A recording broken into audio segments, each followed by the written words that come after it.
Live from the Findlay Toyota Studios, it's Cofield and Company on ESPN Las Vegas. All right, here we go on a Thursday. John Von Tobel's in his company. It's Steve Cofield and Company, ESPN Las Vegas. James is running the show today.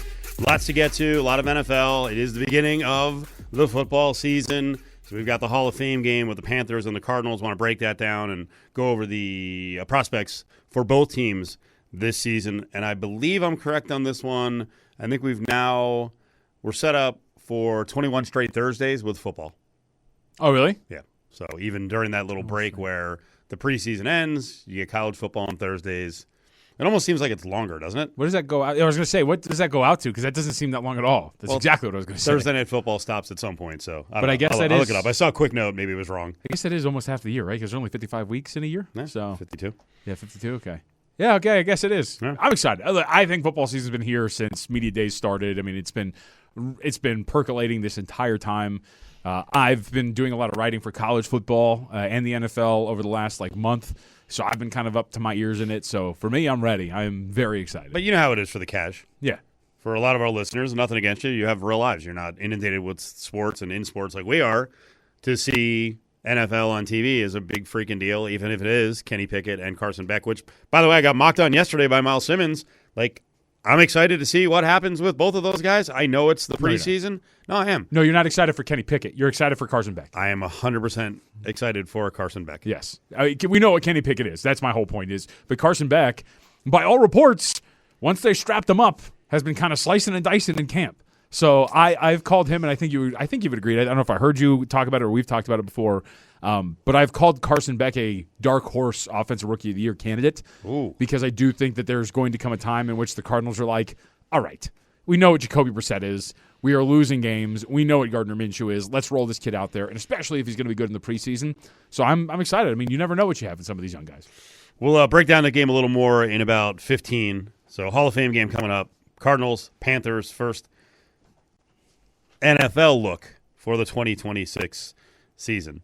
You said you've been knee-deep in football for a while, so for you, all the seasons began a while ago. What did you guys do with your VSiN preview? I mean, how in-depth is this thing? College Football Guide. Well, so we have both of them, the NFL Guide, the College Football Guide. The College Football one just came out, but full previews on every single college football team. I wrote up the SEC and the Mountain West. So the way we kind of broke it down was we have what we call 3 burning questions for every single team, as well as a overall preview and a win total selection for every single team in college football. So wow. I liked it. I mean, and I liked it too because obviously I know the Mountain West to an extent. We have some newcomers, but help you guys cover it and followed it for a while. I've never really gotten that deep in the SEC. You understand the big national type of programs, but really getting into the minutia with Vandy and Tennessee and Arkansas and sifting through message boards and reading media and doing those sort of things, it was kind of cool. I really enjoyed it, and I like writing, so I would very much look forward to it, and I'm very proud of what we do. Who else wrote on the college football preview guide? It was myself. It was our senior editor, managing editor, Adam Burke, also our senior editor, Zach Cohen. Matt Humans is a name that many will be familiar with as well. Wes Reynolds and myself, and then our entire staff submitted best for the futures, wow. Win totals, Heisman bets, conference bets, things like that.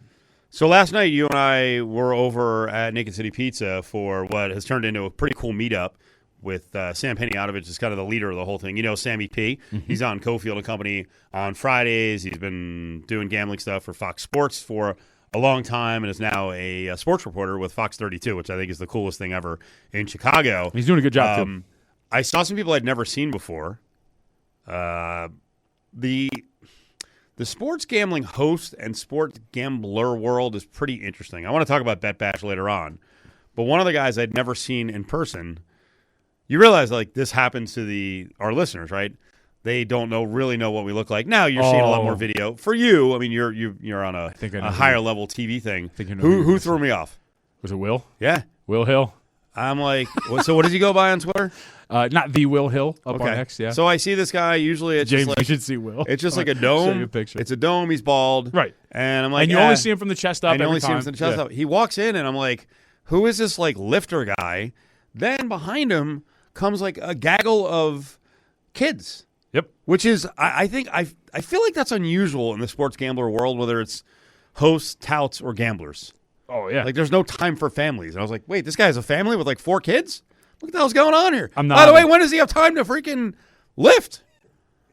He's a big kid. Yeah. So it's funny. So I'll tell. How'd you know that it was throwing me off? Because first off, it's a joke at VEASAN. Like he's giant, and you never really know because you just see him from the head up. And so we always laugh because every once in a while, when you're getting set up on your camera shot, whatever, he'll do one of these where he's like reaching over his head to fix this, and you just see his giant arms. Yeah. I've obviously met him before in person, and I'll tell you, I've told him this story before too. Back in the days when we were at the South Point, we had our studio there. I'm walking into work one day, and this is before I had children, and there's like 3 or 4 kids just like climbing all over the studio doing. I'm like, who's effing kids are these? Get them out of here! This is so annoying. And then I turn the corner and it's Will, and he's like, "These are all my children." I'm like, "Oh, they're great." Wow. But no, you're right. Like, not to I don't think it's pat myself on the back, but like I've got kids, and it's somewhat of a rarity, right? About having them in that space and doing it, and having a family you care about too. That's the other part. Yeah, I mean, some have families and they're just like, the old ball and chain. These things suck. But Will seems very devoted to his family. I highly advise when we talk about this next year, because Penny Otovich does this meetup every year. And the cool thing is Westgate, now Caesar, Superbook, and John Murray put up a college football contest entry, which I thought was really neat. So everyone there got tickets. I didn't take a ticket, but almost everyone there got tickets. And the guy who won, I don't know how much. Did you talk to some people you didn't know? Not that much. No, I wasn't there that long. So I had a couple of cats introduce themselves to me because I heard I do radio, and they were both like, I don't know, maybe late 20s, or like one might have been an early 40-something. And they have a site, a gambling site, and a podcast in Denver. Okay. So they told me about the name of it, and I met those guys. Yeah, I immediately look it up, and they're very nice guys, younger guys, right? And they're like, "Hey, you've been doing this a long time. What kind of advice do you have for me?" And I have no answer. I'm just like, just be consistent, right? Just work and be consistent. So then I started looking them up, and I was like, yeah, you don't need to talk to me. These guys have 50,000 followers on Instagram. The one guy had 505,000 views on an Instagram post. Yeah. I'm like, hey, you're doing okay. Yeah. I'm like, old man can't help you. But it was interesting talking to them, and then where this whole thing is going between radio and the podcast and the social media and the shorts. It's pretty fascinating. Yeah, 100%. Well, and what I like about it too is, because I tell Stormy Bonatoni this, my co-host over on VEASAN, despite all of her successes, she is insecure wildly at times, and she doesn't like when people are mean to her because she's very frail and soft-skinned about those sort of things. And one of the things I tell her is, look, 99.9% of the time, these people are awesome. And they are. Like those guys you're talking about, meeting them in person, understanding who they are, meeting with people, like we're all kind of in the same boat in terms of what we want to do. So a vast majority of the time, people are like that, and they're really cool. And I like interacting with folks. And how many people I've met in Circa too the last couple of days, because they're all out there, and it's honestly kind of humbling that people are like, "Yeah, it's nice to meet you. Listen, dude, it's a pretty cool week. I will say that." Little Brett McMurphy was there. I missed him. And Big Jeff Schwartz. Yes, I'm getting there to Jeff though. Is that right? Jeff and Will, I'm coming for him. Okay. Yep. If you didn't know who the NFL player was in the room, he stuck out. Actually, no. If you didn't know who the NFL player in the room was, it was either Will or Jeff. Will could have been a fullback. Will's not 6'7". A little fullback, though. But Jeff's a big guy. So. A little fullback to him. And Jeff does a lot of stuff for Fox Sports National and Sirius XM, and played at Oregon. He's a good voice on all college football, which I'm going to get to a topic later on about objectivity covering college football, because I feel like as the world gets smaller, like we can see everything, be in touch with everything because of the internet and TV, that we're getting more regionalized with college football, which I don't really get. Like, I feel like the Mountain West, for a lot of these college football people, is still, as I've referenced, Vegas and the sports scene here, like we are sports Siberia. If you don't call out here and you don't get in touch with sources on the ground who cover sports, you don't know what you're talking about. You don't know what the local scene is like. You don't know what the local fan interest is. You don't know what it's like to live here. You don't understand the scene. And I think there's an incredible amount of disrespect that will be played out this year for both the Pac-12 and the Mountain West Conference. So they decided to split up and make 2 conferences, so now they've got 2 that will be disrespected and probably underexposed. You wrote the Mountain West Conference right up. I think UNLV should be the favorite. Mm-hmm. Now, every team's got question marks. Every team in this conference, especially at the top, we'll say, has an interesting situation at quarterback. Maybe not Air Force. They're kind of set, right? But every other school has a sitch. Like, even Hawaii would seem like the most solid with the preseason Offensive Player of the Year in the Mountain West Conference. But as awesome as Micah Alejado is, he's 5'8" and 180 pounds. So can he make it through a season? Sitting down with Jason Eck, and a few weeks ago, New Mexico actually came out on the William Hill odds board for the Mountain West Conference as the slight favorite over UNLV. Hawaii was behind them. They weren't booking North Dakota State yet. When North Dakota State became eligible to win the Mountain West Conference title, because they weren't, you have to, when you jump from FCS to FBS, you have a 2-year waiting period. They waived that. So New Mexico was the favorite. And I was thinking, they got a quarterback situation. And now something's developed that, hey, maybe it's nothing. What was your read on what Jason Eck said yesterday about his quarterback who, he was a big reason why New Mexico exploded. Mm-hmm. He brought him in from Idaho. This sounds lingering and not good. Yep. So Jack Lane, for those who don't know, injured his elbow right before their bowl last year.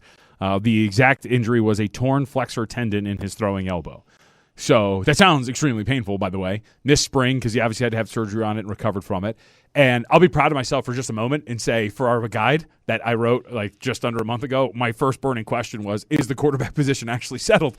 Because a torn flexor tendon in your throwing elbow for a guy who, by the way, wasn't like an overtly dynamic passer anyway. Averaged just over 7 yards per attempt, threw for under 3,000 yards, had, I think it was 13 touchdowns to 10 interceptions. So I was going to say, against UNLV here, though, he looked real dynamic because he had wide open receivers on deep shots. Yes. But for the most part, you wonder how that's going to affect you. Yeah. So you come out yesterday, and we hear from Eck that the elbow is, quote, bothering him a bit. He's out for the foreseeable future. And to me, the worrisome thing that he said was they're getting with physical therapists about it. So this clearly seems to be a very big problem for Lane that is going to linger. And it's right now. That's the problem, right? It's August 6th when camps are getting started. For some of these teams who aren't playing in week 0. Obviously, UNLV has been in camp for, a week now, a week and a half, because they're playing in week 0. But New Mexico's camp is just getting started. But I'll say this. I don't think it's a blessing in disguise, but we'll call it the silver lining.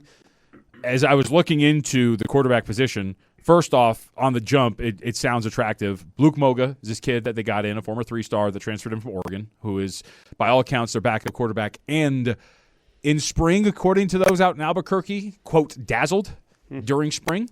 So we'll see. He's a little bit more of a dual-threat guy. Some of the college football bettors out there have said that he is maybe an upgrade if he can hit in terms of his talent. So we'll see if that's the case. So maybe they're in pretty good position. They have good depth. But I don't know. And it's just never good to have a set starting quarterback dealing with an elbow issue now being ruled out at the start of camp. When you look deeper at New Mexico, again, their starting quarterback might be out for weeks. When you looked at him, what do you think of the team in general? I question whether or not they're going to be good defensively, I think is my top question for them. I think this Eck and Lane and this offense in general has a pretty high floor, and I think they're going to be pretty effective. But if you look at some of the stuff for them on defense, last year they were 67th percentile in explosive play rate allowed, but they were 19th percentile in non-explosive EPA per play. So in other words, down to down, you were effectively moving the ball against New Mexico. They weren't giving up explosives, but you were moving the ball up and down the field. They were 36th percentile in late down success rate, so they weren't getting off of the field. Linebacker should be pretty strong with X-Kid out there playing linebacker. But for the most part, I wouldn't be surprised if this team was regressing or at least somewhat the same in terms of their secondary from last year. I think you said it. There's questions about all of these teams, and much like all of them, New Mexico, I think, has some pretty clear and obvious weaknesses that I think can be exploited and will lead to, in comparison to expectations for the season, a disappointment. In your preview, did you get a chance to catch up on the quarterback depth chart and include James Laubstein? I did not. So he is eligible. James Laubstein is eligible. And again, for Rebel fans, if you remember the game here last year, there was a backup quarterback who came in. It was I don't think it was junk plays, but he ran all over them. I think he had 8 carries, 99 yards. He is back. Yeah. So if the Moga kid can play and Laubstein, it may be a heavy run team. And by the way, the running back room, awesome. their star running back last year going into the season didn't really play. Yeah. No, I think they're good. So I wouldn't discount. Eck is an awesome coach. You mentioned the defense can be a concern, and UNLV did light up the defense, but I think the offense, with Lane or not, is going to be good. And they do catch a little break early in the season. Like, UNLV's schedule coming out of the gates. And when I look at it, I'm like, this is ridiculous. Memphis here, at Hawaii, at North Texas. New Mexico has something called Mercyhurst. Yeah. Huh? So I would say two things. Central Michigan? The first of which is, when I say it's a disappointing season, I mean it in the context of where they're being priced in like the betting market. Yeah. So, I mean, look, their win total is 8.5, and like you said, they're plus 265 right behind UNLV, who's plus 260 to win the conference. So when I say disappointment, I mean in comparison to the context in which they are in the betting market. But it's funny you say about the schedule. I was listening to a national podcast. CBS does a Cover 3 is what their college football podcast is called, and they actually brought up UNLV. Steve, by the way, I have reached national fame and attention. My clip, I'm going to call it my clip of Dan Mullen talking about the quarterback battle, has reached the eyes and ears of those at CBS. They brought it up, but they were talking about how they're kind of cooling on UNLV. And Tom Fornelli, who's one of the analysts on the podcast, says, well, let me get you back in. Have you seen UNLV's schedule? They're going to romp through it. And I'm like, romp through it? That thing's a monster, dude. What are you talking about? Yeah, I'm not buying it. That's a hard schedule. They just got front loaded with too many good games and road trips that just seem like they're going to be back to back to back to back. Well, and think about the weight of that first game. Yeah. Memphis has this interesting Memphis, UNLV, and Boise State have this interesting little round robin where UNLV and Boise both play Memphis. Memphis obviously plays both of them. So, like, that's like a CFP eliminator potentially. Memphis could win the American and be a pretty good team. Mm-hmm. So, right off the bat, if you're in UNLV, you're in a high-leverage playoff caliber type game that could affect your resume getting into the college football playoff, which many think they can do. Right now, the odds, and there hasn't been any movement today with the Lane announcement yesterday. Not that he's out for the season, but he's sidelined for a while, the quarterback in New Mexico. New Mexico is still the lead in terms of the winner of the Mountain West Conference. Plus 260, UNLV's plus 270. North Dakota State, I think they're being overpriced. Plus 280, Hawaii's plus 425, and I don't think that Air Force is just going to lay down this year. I think Air Force is going to be a lot better. UNLV updates coming up because we had a chance to talk to the tight ends coach and also, I was going to say deal with, but get into the look of the tight end room because it's a young room, but they did bring in an infusion of experience from outside the program from the Big 12. I almost said Pac-12. So we'll get into that in about 20 minutes. Let's do a giveaway here. We were talking about William Hill, and they've got their Pro Pick'em contest. It's open. You can register. 364-1100, 364-1100. Caller number 7, you're going to get a free entry to the William Hill Pro Pick'em contest.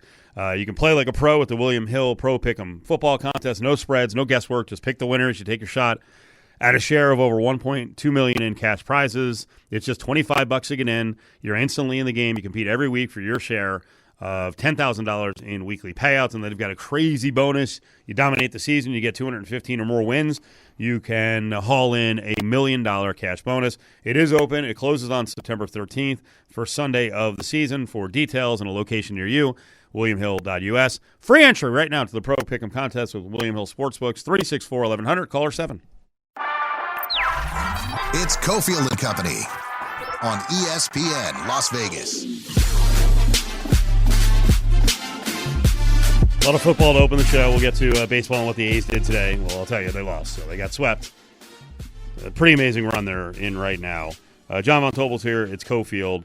We got Hall of Fame game going down at 5 o'clock, right before the game. We're going to talk to Scott Seidenberg. He's back on board as a regular with Cofield and Company from the Better Day podcast, and VSiN as well. Of course, John is part of the team over at VSiN, and you can hear him on 12:30 The Game, our sister station.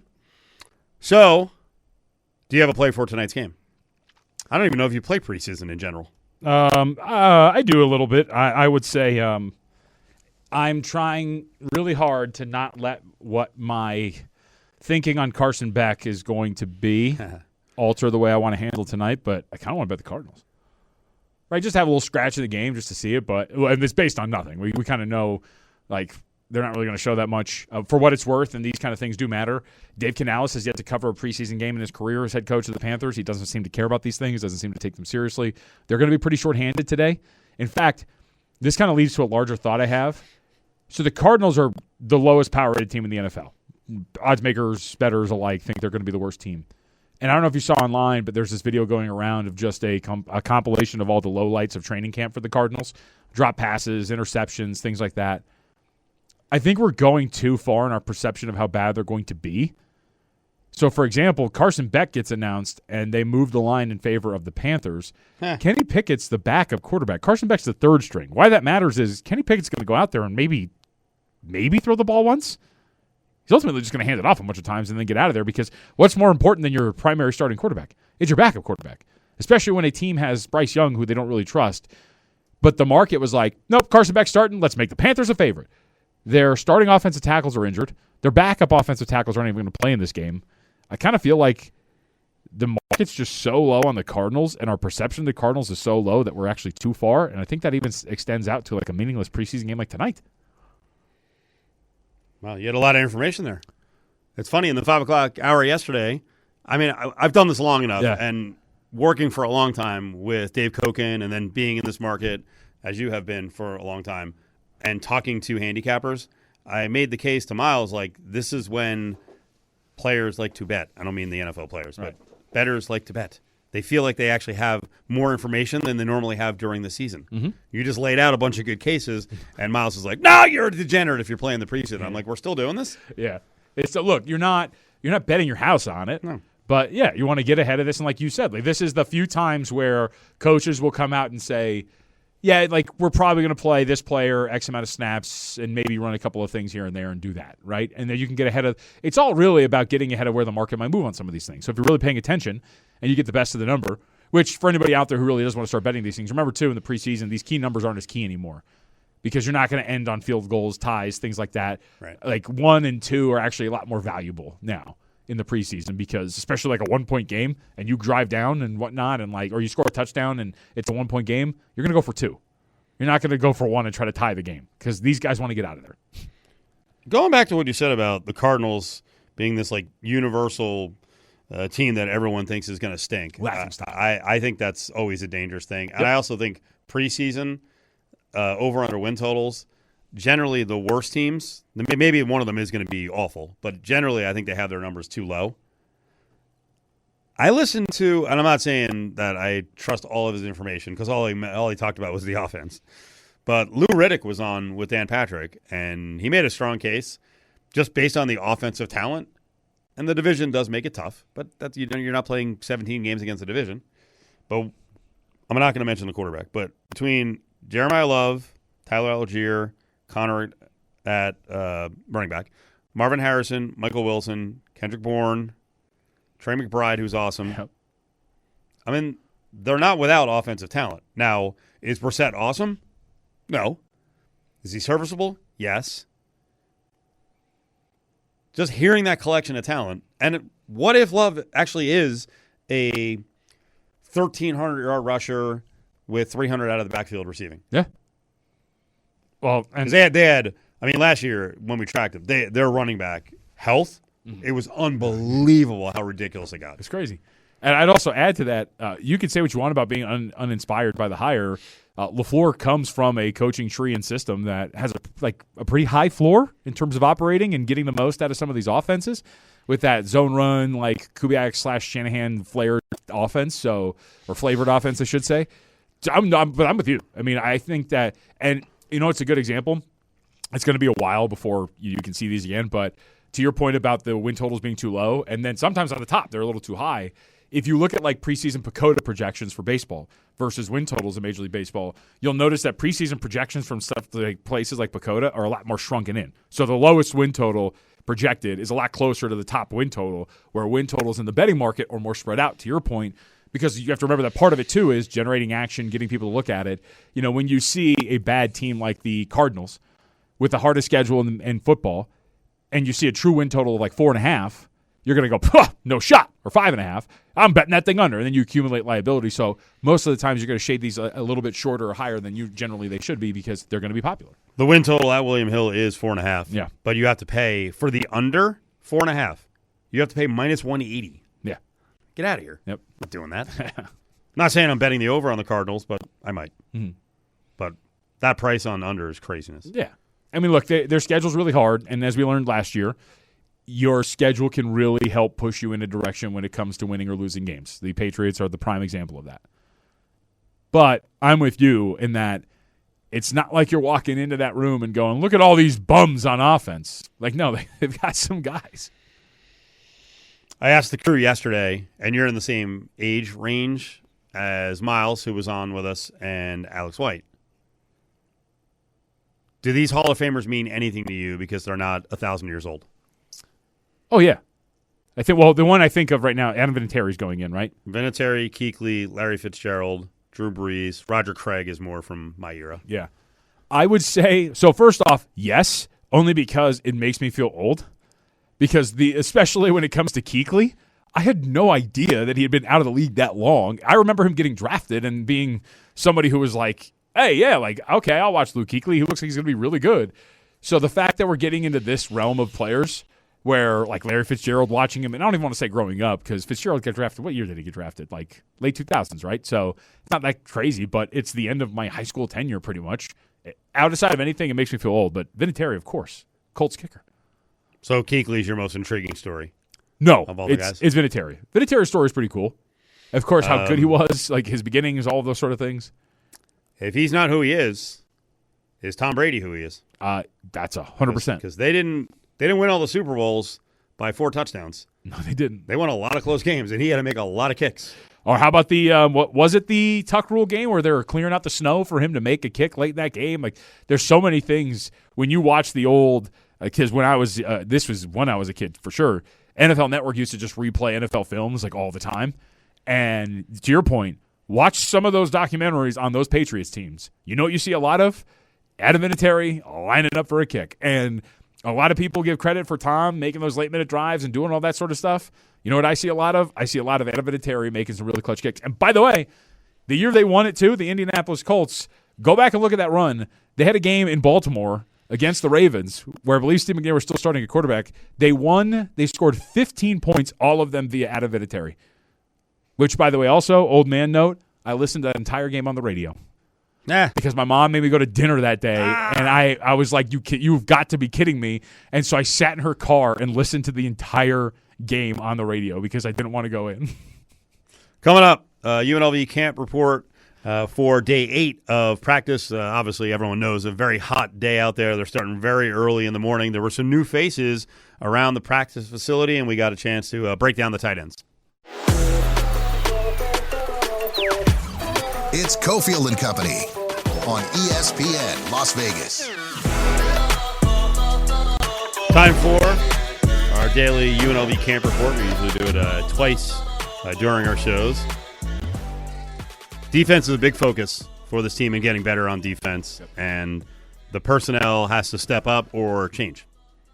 And they had a really interesting approach on defense because they needed linebackers, so that's where they concentrated the most for the transfer portal. Defensive backs, they added a few. D-line, they really didn't go out and try to get transfers. And first two years of Odom and first year of Mullen, they were like, hey, we got to get some guys in here. Not this group. Cohen Fuller is back. That's a big addition because they thought he was done. He challenged. He's got a 5th year. He's a JUCO guy, so the JUCO years don't count on his eligibility, and he just has to get in shape. But he'll be a rotation guy, either in a 3 or 4-man rotation. I was going to ask, because I was asking about this when I was out of practice on Sunday night. From a roster standpoint, in terms of total bodies, I'll use I think it was a Marcus Arroyo term. Is there going to be some attrition on the back end of the roster in terms of cuts? Because are they already full? Because you're adding guys that you didn't think you're going to have, right? I think there'll be some walk-ons who are told, Gone. Hey, okay, yeah. We just don't have an opening for you. That's a good question. I'll start sniffing around about the 105 number and where if they're way over it. I guess we could count all the players one by one. Fuller, we're out there.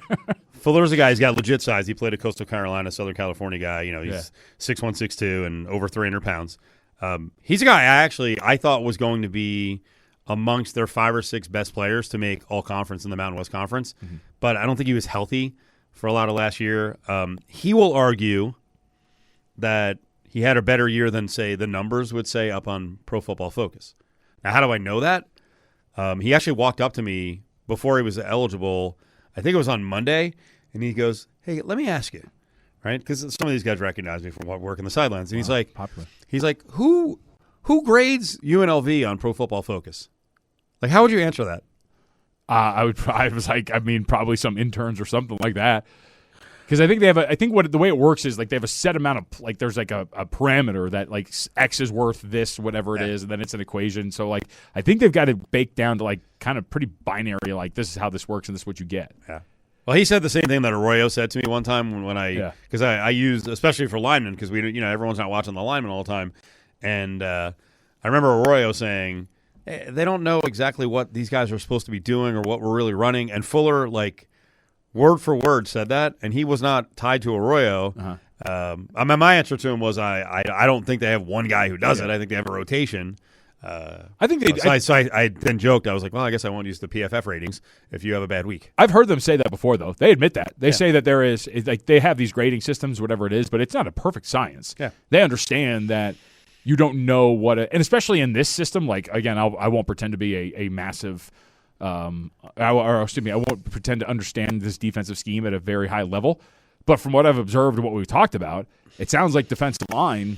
A lot of your assignments are take up space, eat up blocks, kind of make sure the line of scrimmage doesn't really move that much, and that everybody else is going to do what you need it to do. Yeah. And so I would assume on tape, for a guy like Fuller or others, it's not the sexiest film in the world to just eat up space and make sure that you're drawing double teams at times.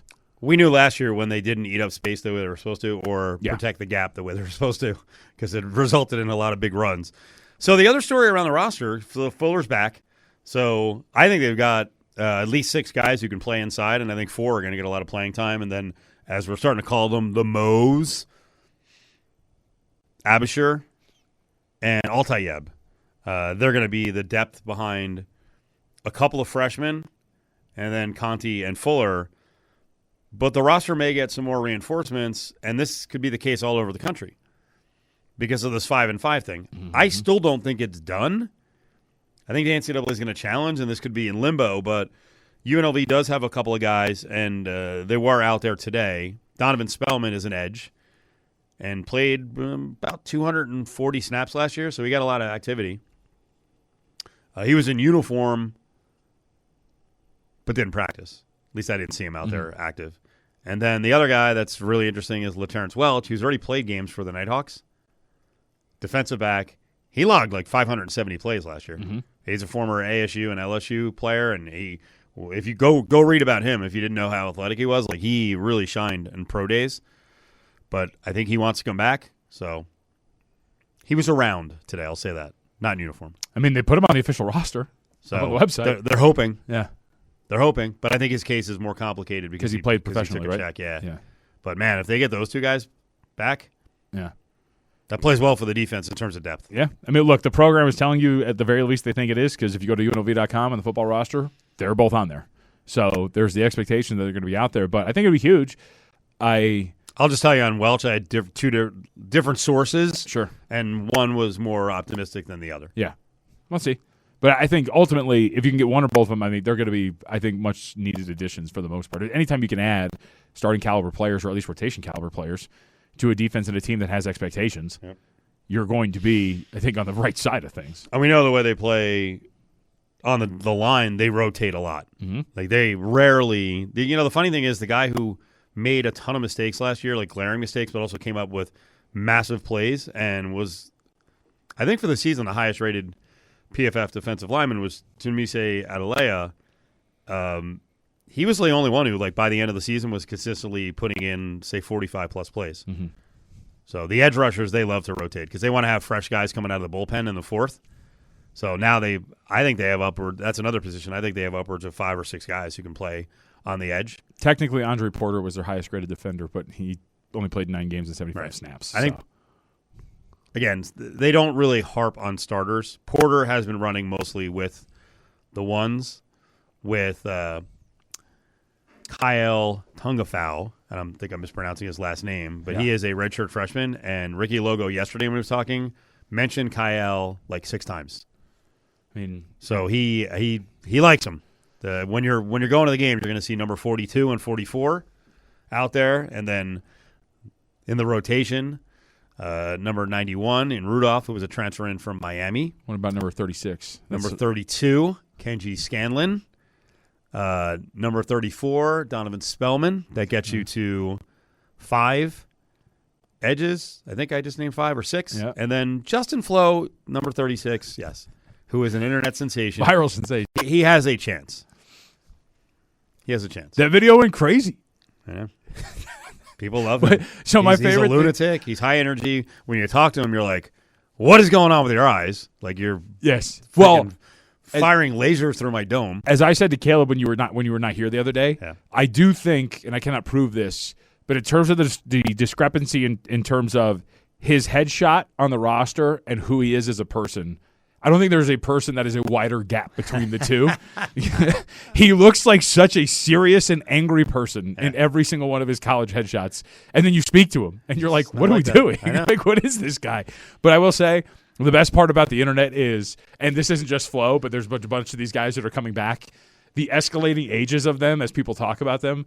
I have seen people allege that he graduated in 2013. Like these guys, he graduated in 2012. Like, it's absolutely hilarious. He's 24 years old. Yeah. RJ did a story on him today, so he's Justin Flo's 24, and he's a good energy guy. He's a really good player on special teams, and who knows, this might be the right position for him. He's had trouble breaking through at the linebacker position, even though coming out of high school he was a top 10 linebacker, went to Oregon, went to Arizona. Maybe they're going to capture something here, and he can be a freaking lunatic off the edge. The tight end position, this room is really interesting because they're going to have to kind of settle into roles, and Adrian Mays, the tight ends coach for UNLV, spoke today about the room.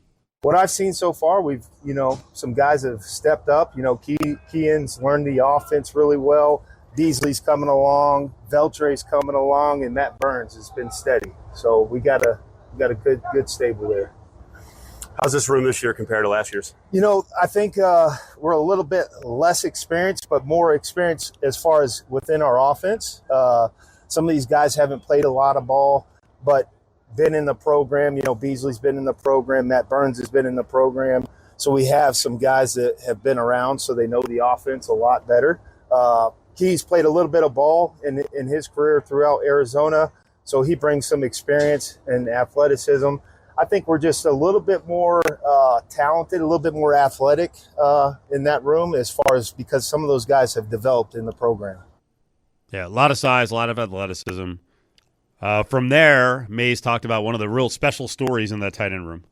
How's Veltre come along? He's got a heck of a story making his way here, and now he's back for another year. Yeah, I think year 2 is a huge step for him, big difference in last year. Last year, he was learning the offense, really learning how to play football again and that sort of thing. This year, I'm counting on him a whole lot to be a big part of this offense. So when we talked to Orji the other day, he seemed to suggest that the quarterbacks are looking to stand a little more tall in the pocket. It's not going to be a rollout like with Calandria. Sure. Are you starting to see that, where there's going to be a lot more action over the middle for the tight ends with these guys who are pocket quarterbacks? Yeah, we can get the tight end over the middle. We can keep them in to protect. We still can run those same things we ran with Calandria. I think our quarterbacks our O-line are doing a good job keeping the line of scrimmage, and the pass rush lanes are a little bit diminished because of the experience on that O-line and those guys getting a little bit better than last year. I think those are the reasons why we don't have to roll out as much. Little snitch about the offensive line there, that it's playing well. And these are different quarterbacks. They're bigger guys. They're both pushing 6'2", 6'3". They can both play in the pocket. They can both go. But Calandria, by nature, he likes to roll out. He likes to be creative. And when you're only 6 feet tall, it's hard to see over the middle. So I think a big part of their plan is going to be a lot more crossing, a lot more guys settling into the middle of the field, and the tight ends are going to be a big part of that. That's what I'm curious about because I was looking over some of the numbers. Leading receiver in terms of tight ends only had 12 receptions last year. So who was the leader? Elkness? Elkness. Yeah, Elkson. So Elkson's, he came along as the season grew, mm-hmm. but there wasn't a ton of confidence early. Sure. So, but also again, you were a little bit limited because they ran an offense that worked for Calandria. It worked, right? But he just was not going to sit there and be able to count 1, 2, whatever, and then throw over the middle at 6 feet tall. It's tougher. If you can add that versatility to the game for this team overall, right? Active tight ends who are actually killing them over the middle of the field. I mean, largely I would assume that you're not expecting much if you're an opponent coming in and seeing the film and saying, oh, these tight ends weren't active in this offense last year. And now all of a sudden if they are, they could be a pretty big weapon for you. Ask Caleb Herring about the tight end. He goes nuts about it. He's like, that position basically what you just said. Like expectations generally, unless you have someone who's a 50 or 60 catch guy, there's no expectations. The coverage is not great. I mean, I think Boise is the great example. Boise has murdered people. When I was in the Mountain West Conference with our tight ends, they always had these dynamic tight ends. You could get them over the middle or down the field. We're going to talk to Kean Burnett, who's potentially going to be the starter and the pass catcher. He's in from Arizona as a fifth-year guy. But on the way back, a little WNBA. Do we have a member of the Fever going off on the media yesterday? Yes, we did. It's Cofield and Company on ESPN Las Vegas. All right, weirdness as always in the WNBA. Right, this is all we cover. Not the show. Willie's on, quite often, and Willie talks about the basketball on the floor, and we like the basketball. John does as well, but there's always something that can go viral based on what the players are doing, or more importantly, saying. And Sophie Cunningham was really in the center of a firestorm last week with her comments about transgender, and then the fans showing up to support her, and Caitlin Clark being asked about it and saying basically, I don't want to talk about it. So yesterday, Sophie Cunningham decided to get on the soapbox. I think that there's so much good going on in the WNBA. I think that basketball is being played at the highest level it's ever been. I think our team in specific, we are breaking history right now with the amount of points that we're scoring on back-to-back games. I think the Minnesota game, there's just so much distraction. I think the WNBA media, all we ever do is cover everything except basketball. And it's like, what are we doing? There's so much. Like, you can talk about other things. I think those are great stories. I think it shows fans, who people are outside of the court. But I also think we got to keep the main thing. And okay, so the follow-up is, well, but you were one of those people talking about something other than basketball. I was asked a question, and that's simply what it was. I just wasn't making a statement to make a statement. And so I was trying to clear the air, and I did that and back in February. And so it is what it is. And like I said, we're in the middle of season. I'm going to keep it that.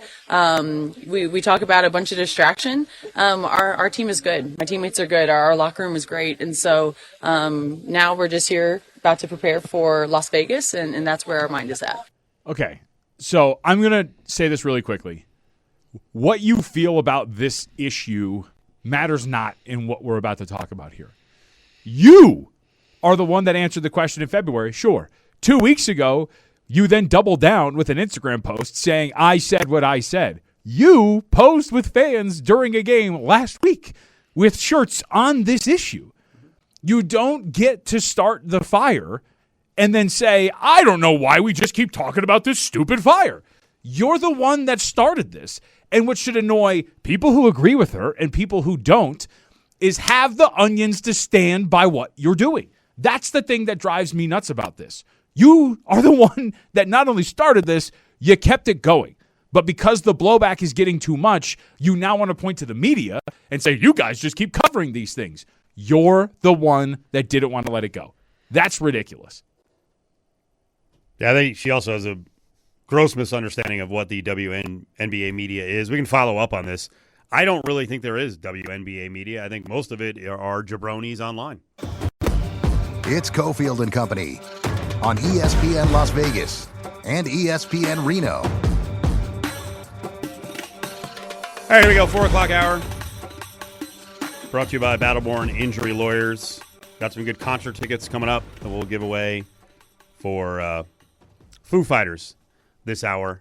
James is here. It's Cofield, JVT. Before we get to the Big Four, let's finish up because we did a little brief breakdown of Sophie Cunningham now pushing back after a week where she, as you put it, lit the fire of the whole transgender conversation. Caitlin Clark then got real close to the fire but backed out, and then people got mad at her. Which, that's a whole other thing. What happened to shut up and dribble? Mm-hmm. I thought we didn't want them to speak out on issues. Mm-hmm. Yeah. But now Caitlin Clark's a coward for not doing that. Well, I think she's disappointed a lot of people who thought she was something she's not. Which we've been saying all along, like, she's not who you think she is. She's said that a couple of times, which is also all of it is fascinating. I mean, do I think it sucks that the WNBA gets a ton more attention for stuff that they say and they do and not the basketball?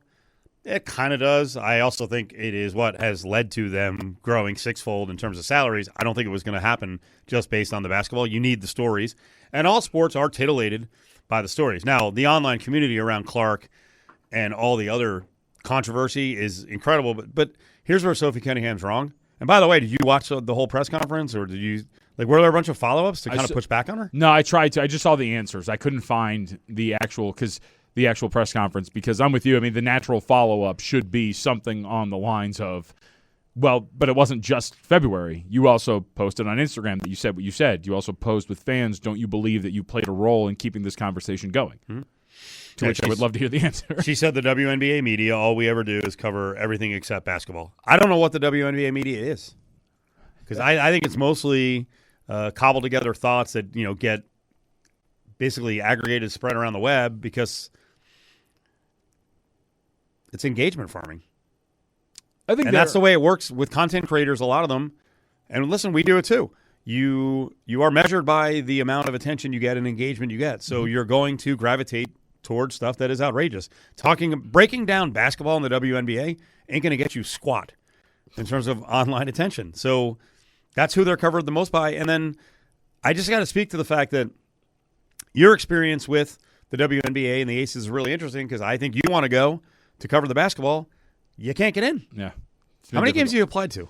Like 3. I was just telling James, I just kind of gave up. I mean, you kept getting turned down? Yeah, because I was turned down. And then the other thing is they won't respond to me in the sense of I've tried to get on, for those who don't know, there's like a mailing list so you can get in on practice schedules and media availability and go get sound and interviews and things like that. I've talked to people in person, and I've sent an email, nothing, no response. So do they want basketball covered, or I don't get it? Yeah. Do you want the exposure or not? I don't think John's a nobody. When you work at the station, when it's also VSiN's pretty big. Yeah, I'm also not trying to be a somebody. I'm trying to cover. I'm trying to do the job. I'm trying to tell the story. I'm trying to help out with that regard. And you know me, I just like basketball in general, so I'd be down to cover it from that perspective. We're not trying to get in there and ask those sort of questions, and I think it's kind of disappointing that that's the case. Yeah. But Cunningham is an incredible story, because this has kind of been the calling card for the most part of people who will do something that she does, which is make a statement, bask in the glowing sunlight of the people that agree with your opinion, and then realize there's other people who don't think the way that you do, and then immediately try to point the finger at everybody else and say, I don't know why you guys keep doing this. You did it. You did it. Not the media.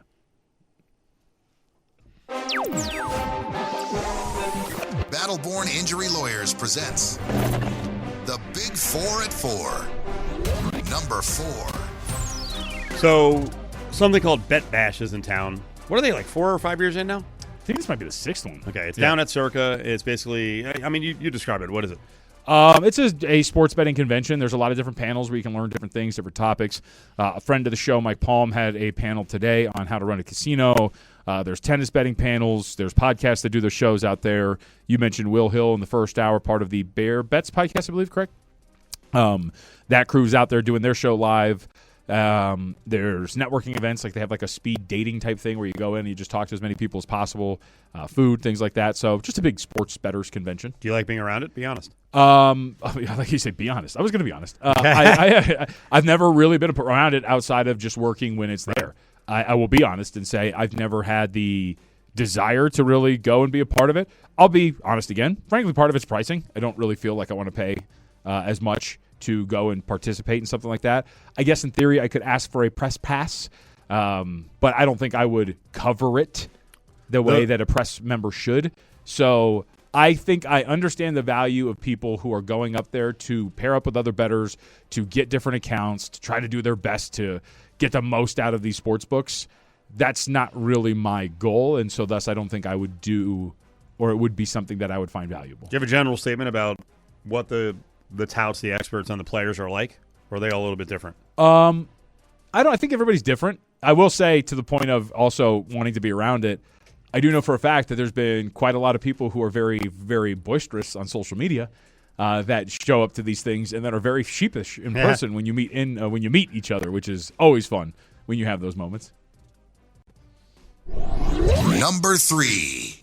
Man, we had another arena project hit the web, hit the news, right? Hit our local TV channels, and they love it, right? That you want to talk about engagement farming. Every new arena proposal here. Oh, man, people go crazy. We never talked about it. So the latest one is being proposed to be built behind Paris and Horseshoe. So I'm over in that area all the time. We do a lot of work with Ellis Island. Mm-hmm. It's kind of how I go back and forth at times to UNLV. That massive piece of property, which for F1, they will build some bleachers there. They've got whatever, the robot show over there, whatever the hell it is. Mm-hmm. What do you think of an arena back there? So backed by, it's a casino project. It's Caesars Entertainment. Now, I have no idea what, Fertitta coming in. What direction when you say Paris and Horseshoe? Where are we talking again? So it's basically off of Cofield. Oh, okay. So it'd be across from Ellis Island, across from the F1 facility. Gotcha. Okay. I don't know. I mean, I think access is going to be that's really interesting. Yeah, like how much construction are we talking? You're going to have to really rebuild a lot of the ingress and egress aspect of that. But it will be a walkable arena. Yeah. I'm sure there'll be chutes to go back to it from the Strip. Yeah. And it'll be another project, I assume, no public money. Yeah, I mean, that's the important part. Go ahead. You want to go ahead and build it? That's fine. You can build it in my backyard. I would say, we've talked about this with Justin, it seems like wanting to get the foot traffic and the randos that'll just pop up and say, hey, let's walk down and go watch a basketball game. You'll get some of that. You get the fancy the skyline drops when you're talking about national broadcasts on the television of the Vegas Strip and all those sort of things. So we check a lot of boxes. But I would be fascinated to see some actual plans on what it means to get in there, where the parking would be. And I've always liked the proposals that include more open areas with an area built around it. Bars, restaurants, shops. Why wouldn't it be the case with this one? Is that enough property? John, it's 50 acres. Oh, okay. Yeah, that's a good point. I mean, based on some of the other projects that have been built here, that's actually a bigger piece of property than the Raiders built on. Yeah, because I think the Raiders was like 43 acres. Yeah. The A Stadium is being built. That's not on less than 13. Well, they're supposed to be more like 9 or 10 acres. Sure. It's 50 acres back there. I mean, if you can add to it, but I'm with you. There goes my quick route. Yeah. I love that road now that F1 paved it. Yep. Real smooth. No one's out there. There goes that one. But I do think it would be a good location. Now, how locals would get there, I have no idea. Yeah. Would that incentivize much more use of the monorail? Or are we going to try to do the boring thing for every site around town? What's the boring thing? Just the Musk tunnels. The 4-person or 5-person cars. Which now there's rumors that they finally may break through and have that go to the airport, which the monorail should be the thing that goes to the airport. I've never been on the monorail. I've never had a need. I've been on a few times, but I've never, like Adam Hill's he's a big public transit guy. I have actually taken it all the way back to the Sahara. So I've never been on the monorail before. I've never had a need. I'd be on it, though. Would you? Yeah. If it meant getting to that basketball ring, if it meant getting me there. And this is the arena's not being built just simply to compete with, say, the MGM Group, which has a lot of the arenas. They're trying to get the NBA franchise. I mean, the cool thing about this is, as you have mentioned, to play there. All these groups have been coming out, naming these things, all these projects, all of them privately funded, all willing to put their money up to get the NBA out here, which is odd for a dying league. That you would have so many groups that would be willing to put up so much money to not only get the expansion team, but also the money that it would take to get an arena and a practice facility. Number 2. Did we have baseball is not allowed to be fun example yesterday? Oh, we did. What happened? So this Jeffrey Yan kid who the Mets called up, for those who hadn't seen him, his big celebration, which, by the way, I think is very Super Mario coded. Whenever he gets a strikeout, he leaps, and I believe he yells Yahoo, which is a very big Mario thing. Yeah. So he got called up finally, and yesterday went out there and pitched pretty well. I think he struck out 2, pitched an inning for the Mets, and when he got his strikeout, he did his thing that he did in the minors, which was leap up in the air, yell Yahoo, and of course, what happens? Everybody freaks out because a lot of people don't pay attention to minor leaguers because he's been doing this for a while. My favorite comment was one that said, "This is why getting rid of the DH is a problem, or adding the DH in the National League is a problem, because if he was up, he would have learned quickly that he could never do that again." In other words, they're going to throw like a 98-mile-an-hour fastball at him and hit him, whatever. We got to stop, dude. Right. People are, again, baseball's been getting better because of the rule changes, because it's becoming more modern. And guys are now allowed to celebrate a little bit more. Bat flips are great, all those sort of things. It makes the game better. Want to know what the best thing I can remember in my time of watching football is when Joe Horn had a cell phone hidden underneath the thing in the end zone and scored a touchdown and went and grabbed it and pretended to call his mom or whoever it was. This stuff is fun. I don't know why we have to do this. These old guys suck. What do? We just ignore them? Of course. When they flip out? Yeah. Because we've ripped them for 25 years. Yeah. For being freaking babies about it. Well, because the thing is, they're a dying breed. That's the cool thing. Yeah. Because nothing, you know who didn't really care for the most part of the players? Now, and this is the best part, Jose Ramirez, after the Guardians took the lead and he was on the mound, was spotted in the dugout, jumping up and down like him. That's great. He's mocking him. That's what you're supposed to do, right? If he wants to do that, he's allowed to. I'm allowed to mock him as a player. What you're not allowed to do is say, I'm going to throw 98 miles an hour at your head so you don't do that again. That's stupid. Number 1. Update, baseball is still ruined and going to be shut down. The Dodgers ruined all of it. Meanwhile, people aren't noticing the unbeatable Evil Empire Dodgers kind of suck right now. It's kind of fitting that at the trade deadline and they throw Skubal out there in his debut against the Cubs, and the Cubs team that also quietly bought at the deadline went out there and swept them. And Pete Crow Armstrong. Are they 2 games apart now? So the unbeatable Dodgers have a 2-game lead. They're not in the same division. Yeah. And you also, I mean, I thought it was poetic too. I mean, you have this NL MVP battle, and Pete Crow Armstrong goes out there and performs to such an extent in the series that he is now your favorite at a couple of books to win National League MVP. Is that right? Yep. Now, a couple of spots like FanDuel have it a pick. I believe DraftKings has him as the favorite. I forget who was making the argument the other day about PCA and his defense being so good that it actually equals Ohtani's pitching. Did you buy that one? I don't know about that. It's like, wow, okay. I mean, he is like top. Last time I but looked, Ohtani doesn't play defense. That's the other counterpoint. But like I looked, like defensive runs saved. I think he's like 7th or 8th best in Major League Baseball. Like he's a pretty good defender. But I don't know about Ohtani pitching shutout innings and maybe coming back and being a full end starter. Like that's pretty important. By the way, the gap between the Dodgers and the Cubs is 2.5 games. But yeah, I think the NL is very much up for grabs. I think again, I'll say this every day. The Dodgers plus 150 to win the World Series is just an outrageous bet. You don't need to do that. Find some value. These series, even if they go 7, are still very short. So I'm fired up, man. Now we got again the Evil Empire's gotten everyone all jacked up. Knock them off. It's Cofield and Company on ESPN Las Vegas and ESPN Reno.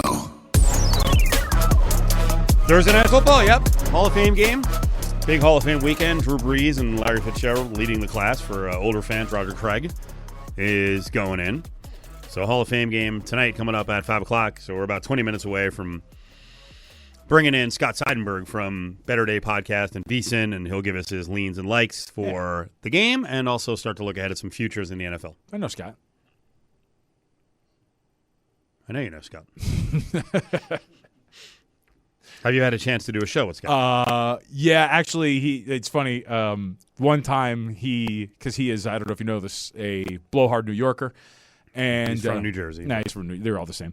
And it's different.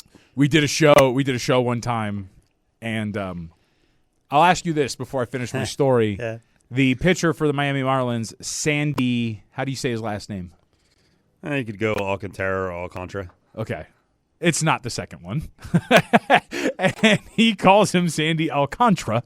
And one time we were doing a show together, and I called him, Sandy Alcantara, which is his name. Oh, wow. And all right. And he looks at me and he goes, "Please, John, he's did he win the Cy Young? I can't remember. He did, right?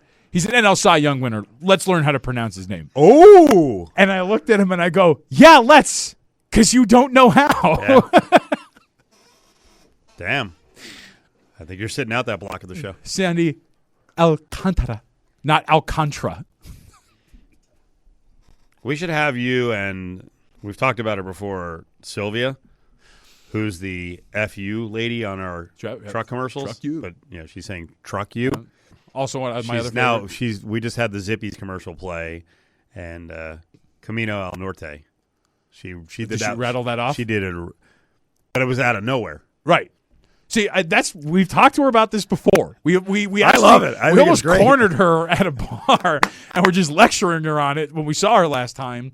But it was one of those things where, like, she also does another read, which I enjoy very much, which is the taco y taco, right? Right. That at least makes sense. Because, when she's talking about taco y taco and you're rattling through all the specials they have, and then she's like, cebollas y cilantro. Like you're throwing those things in. I get it to an extent. For a Hawaiian food place, just give me some gringo. Just say Camino al Norte. You can challenge her. Think it might be an HR violation. I think you're committing a violation right now. That's not true because I'm half Mexican, so I can do those things. I don't think that's the way it works either. I think that's exactly how it works. That's not. It's actually not. Okay, well, I'm afraid now to bring up this topic. I don't want to get ripped for it like you went after Seidenberg, but it's not a pronunciation thing. For you, who's the bigger AFC fade? Is it the Patriots or the Broncos? The AFC Championship game last year, or are both going to be fine and neither one's a fade? It's like asking me to pick my favorite child. I think it's impossible for me to answer this question because I think they're both there. But if you're telling me to pick, I'm sorry. I will stand on the mountain and I'm going to say it. I don't think Bo Nix is good. I think that he has very clear limitations to his game. And I think when you watch this team last year, especially at the beginning of the season, and a lot of people were rodding up because they were winning all these tight games, 18-15, all this. Yeah, because the offense did bunk the entire game, but the defense fought tooth and nail to keep them in it, and then Bo Nix would give them one dramatic drive in which, like squeezing blood out of a rock, they would mercifully get downfield for a field goal to win a game. And, by the way, I would just challenge anybody, go back post-bye week for the Broncos last year. That defense got really average really quick down the stretch. So I wonder if they creep back toward average on defense and Bo Nix is not given a defense which is keeping them in these 13-10 type games, what this will really look like for Denver. They trailed in 15 games and won 14. That's sustainable for sure. To be honest, I mean, with you when you point that out, it's amazing, and in the betting community, this is the same thing. It is amazing what perception and likability will do when it comes to glossing over your flaws.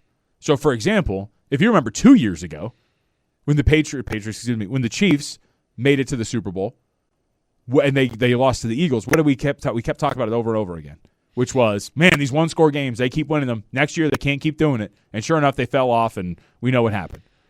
It's the same thing here with the Broncos, but nobody's talking about it because Sean Payton's a genius, and Bo Nix is great. By the way, Bo Nix is also coming off of a relatively serious ankle injury. If that athleticism is limited in any way, shape, or form, look out. Both the Broncos and the Patriots win total, just 9.5. They're like 6th and 7th on the playoff board. Looking at odds, I'm going to build towards something with the teams that are considered also ran, some of them, in the AFC. Are you not going to fade the Patriots at all? It's not that I'm not going to fade them. I can at least. Because, by the way, I got to, even before you answer that, John is the only person in the country. Send me a video. Correct. Is the only person in the country who said last June that the over was the way to go, and you were talking about 11-plus wins when the over was not 11. Yeah, we still got only person in the country, and we still owe you money or dinners. Dinner. Justin Watkins owes me dinner. Can we do this in August? Yeah. I was thinking about that. Where's Watkins? This will be my second free dinner this month. Yeah. Stormy Bonatoni had to buy me dinner at Barry's Steakhouse the other day. I did not rake her over the coals, by the way. But I did. There was a 3-tiered wine pricing system, which I don't really drink wine, but everybody was, so I felt pressured to do so. There was a $15, a $17, and a $22 glass. I got the $22 glass. Nice job. Yeah. Nice job. Yeah. But to the Patriots' point, at the very least, you can look at the Patriots and say they made some pretty big upgrades at the skill positions. A.J. Brown, Romeo Doubs. So there's a reality where the improvements negate some of the slide against a harder schedule. And so maybe they can win those 9-10 games if Drake May's like legit. And I do believe it was part of the handicap when you talked about it last June when I was the only person in the entire country who believed that they could achieve the things that they did. I believe in Josh McDaniels too. He's a great offensive coordinator. So there's going to be a pretty firm floor, I think, for this group overall. And Will Campbell's arms aren't that tiny. I'm going to mention an argument or a discussion I had on the air that I still haven't let go of, and it's from like 2019, I think. Do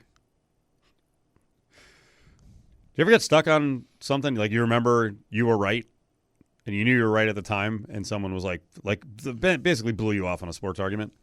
I don't know why I remember this one. I remember you being really low on Ezekiel Elliott and me killing you crazy. Yeah. Oh, I've been wrong plenty of times. You can bring up. I know. I thought it was a terrible pick, but like I said, he would be done by the time he's 26. Yep. No, there's I laughed with Romeo Doubs because I saw him, covered him for Nevada. Yeah. He was unbelievable. You could see like this guy, he's big, he's fast, like he's going to be a great pro receiver. And I just remember having a guy on who went to Minnesota, covered the Big Ten, and he was covering a Nevada game. Mm-hmm. And I mentioned Doubs, and I was like, who's got a better future in the NFL, Doubs or Rashad Bateman? And he was like, Bateman. I'm like, okay. Rashad. Bateman was also, I think he was the end of the first round. Yeah, I'm going to look him but up. He just has not. His best year is 45 catches. He's been in the league 5 years, and Doubs just got a 4-year, $68 million deal. So, jeez, he only had 19 catches last year. That's crazy. 35 targets. He's just hurt all the time. Hey, wow. Are you looking at his numbers? I don't want you to know this off the top of your head. Rashad Bateman's best season in terms of touchdown catches. Do you know the number? I am looking at it, but go ahead. It's 11. It's pretty crazy. That's kind of a giant. Yeah. Like if you look at his career, it's 515 and 1 touchdown, 285 2 touchdowns, 404 1 touchdown, 846 and 11 touchdowns, and then last year 224 and 2. So maybe 2 years ago maybe that's a true indication of like what he's going to be. Do you think that guy? Although 2 years ago, they didn't sign him to a giant extension, they signed Zay Flowers, who does. By the way, Zay Flowers does not really fit the mold of the number one receiver, but they had good experience in the past with Steve Smith. Do you think at the end of the 2024 season that writer you're talking about did this but a year ago? He's like, I told that Vegas guy that Doubs was going to be anything, Bateman. By the way, he was a former Gopher wide receiver. Like he played the game. So hey, man, he thought Bateman was the guy. Told that Vegas guy. All right, in the AFC, because we're all going to be making these picks right before the season, and we know that upper mobility, it happens each year. I want a team that is a plus on the yes to make the playoffs. Easy. But I'm not. I'm taking the Jags, the Colts, and the Steelers out, and I took all the top teams out. So these are your chances. It's just Raiders, Titans, Jets, Browns, Dolphins. Yeah, easy. Dolphins are plus 1,500. Browns are 6-1. Jets are plus 475. Titans are plus 425. Stop right there. Raiders plus 300 on the yes. The no is minus 400. But we're dealing with yeses. I want a juicy payoff for a team at the bottom of the AFC to make the playoffs. Tennessee Titans. I'm a Cam Ward believer. Is this because you've been watching quarterback? No, but I did see the clip, and I know you appreciated it. The awesome clip of them winning a game and him coming off the field and telling them, we were ass. That was unacceptable. After winning a game? Yeah. That's so awesome. He's a big cusser. Yeah. He drops the F-bomb a lot. He's great, dude. I think he's fantastic. But to have Dable out there helping him develop, he brought Josh Allen along. I think Saleh, every time he touches a defense, they get at least average to above average. Schedule's not terrible. I think, and like you said, we see upper mobility all the time in this league. So if Cam Ward takes a real legitimate step forward, hell yeah. We were defending the Cardinals a little bit about an hour ago about being the worst team in the NFL. Mm-hmm. The Dolphins have a lot of issues. That's why I think the first one is, like, because you mentioned with the Cardinals, one of the strengths potentially could be who they hired a head coach. Mm-hmm. I know, wait until we get Parles back in here. On Halfley? Oh, yeah. Oh, my God. Freaking crushes the guy. Well, they're also, for some reason, I mean, I guess not for some reason because the franchise is very successful, but they're just trying to rebuild Green Bay and Miami. Former Green Bay executive is their VP and GM. Former defensive coordinator for the Packers. Like, there's a lot of Green Bay ties there, and it's never really great. We learned it out here. They tried to rebuild the Patriots out here, and it failed spectacularly. Coming up, we'll get to the A Spotlight, tell you about the game today, and another series that was an El Flapo, and then Scott Seidenberg comes up with some plays, some leans, some likes for the Hall of Fame game, as that game is going to kick off in 29 minutes. NFL's back, baby.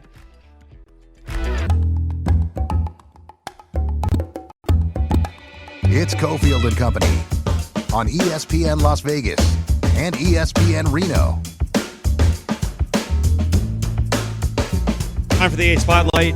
A Spotlight here on this Thursday. John Von Tobel's here. It's Cofield. We're on ESPN Reno and ESPN Las Vegas. This part of the show is brought to you by our friends at Battleborn Injury Lawyers. 766-1400 is a call from anywhere in the state of Nevada. Number 775-766-1400, the number in Northern Nevada. And if you need advice, you need help, great team led by Matt Hoffman and Justin Watkins at Battleborn Injury Lawyers. This is ridiculous. 45-70? It's not great. Can you just look at this and go, no big deal, they're beat up? I'm not saying it's going to ruin next season if there is a next season, but you'd like to see them here the last 40 games or so, at least get a little bit of momentum with some of their pitchers, but their lineup. They have way too many good hitters and good prospects for it to fall apart like this, and it's not like they were dreadful in this series offensively. They weren't great. But they wound up losing the games 5-4, 3-2, and 6-5. Yeah. I would like to think that while injuries are part of this, that you should be at least performing still better than what you are right now. Like what you're watching right now is, I don't know if I want to be this brutal, I guess we can be, is pathetic. I mean, this second half, first off, they haven't won consecutive games at all in the second half. The 12 straight losing series? Yes. This 12 straight losing series. The fact that they have won consecutive games just twice since the beginning of June is absolutely insane. Again, consecutive games. I'm not asking for 4 or 5 game winning streaks. Just win one day and then the next day. They can't even do that. You're looking at a level of ineptitude to the point where it's becoming unacceptable. Yes. And I have A's fan friends who are like, what's going on with Kotsay? Mm-hmm. Like, does he get a pass in this? I don't think so. Because when you look at the lineup and the guys that are injured, you understand it to an extent, but you still have enough here that your offense should be good enough. And I don't know how much you blame the downfall of some of these guys, but for example, Gage Jump got off to a great start, and then he diminished and really kind of fell apart after he took on the Los Angeles Dodgers that fateful night at the end of June.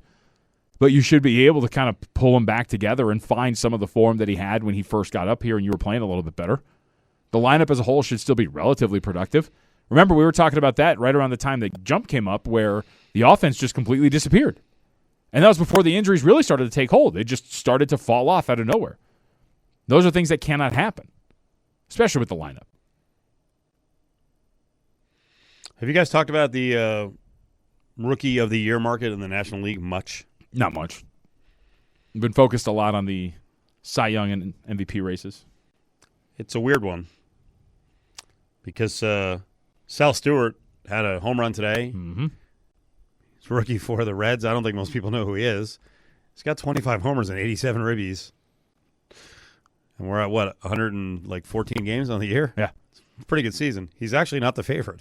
Yeah, I feel like, is it Weatherholt, right? Yeah, it's J.J. Weatherholt, who actually came up late.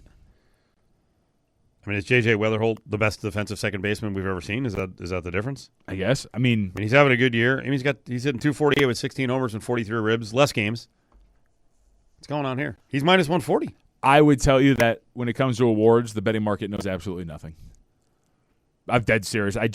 You go back to the year that Paul Skeens was up for NL Rookie of the Year, and Jackson Merrill at one point was like minus 1,000 to win the award, and he didn't come close to winning it. You have no clue what's going on with any of these things. These are information-based events, and the problem is the information is not out there yet because these are voters, and voters, a lot of them will just jump in at the end of the season, just look at the numbers and say, okay, I'll vote for that guy. But the betting markets are just fluctuating with every single little movement. Look at Pete Crow Armstrong and Ohtani. So I wouldn't believe it. Coming up next, Scott Seidenberg will get us set for the Hall of Fame game. Before the end of the hour, we'll give away the Foo Fighters tickets right here on Cofield and Company.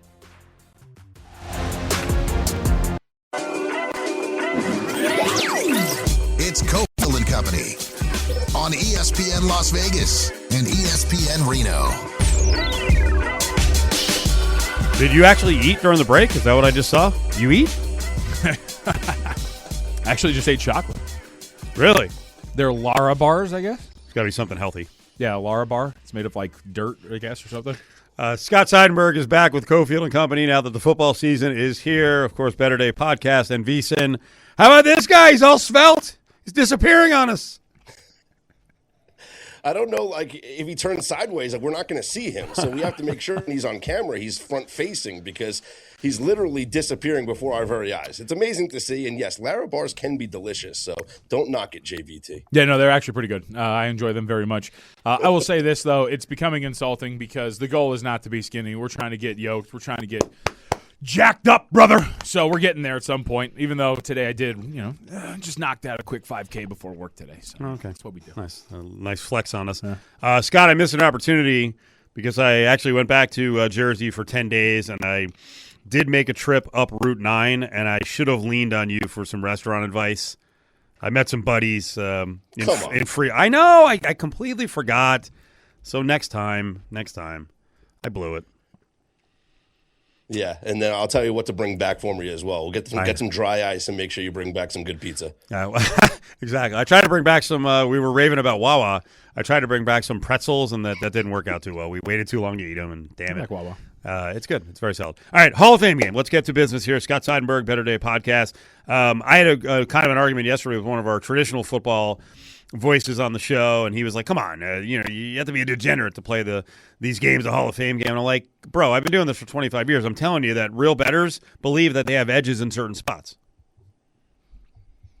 Yeah, there's always edges in the preseason, which is why you're going to see the limits being significantly lower in these sports books for the preseason as opposed to the regular season, because as great as these bookmakers are, they just don't know how to price these games accurately because they have the information that we have, which is really not much information. When I say information, who's playing, how long they're playing, what's the motivation for these coaches going into these games, what's the motivation for these players going into these games.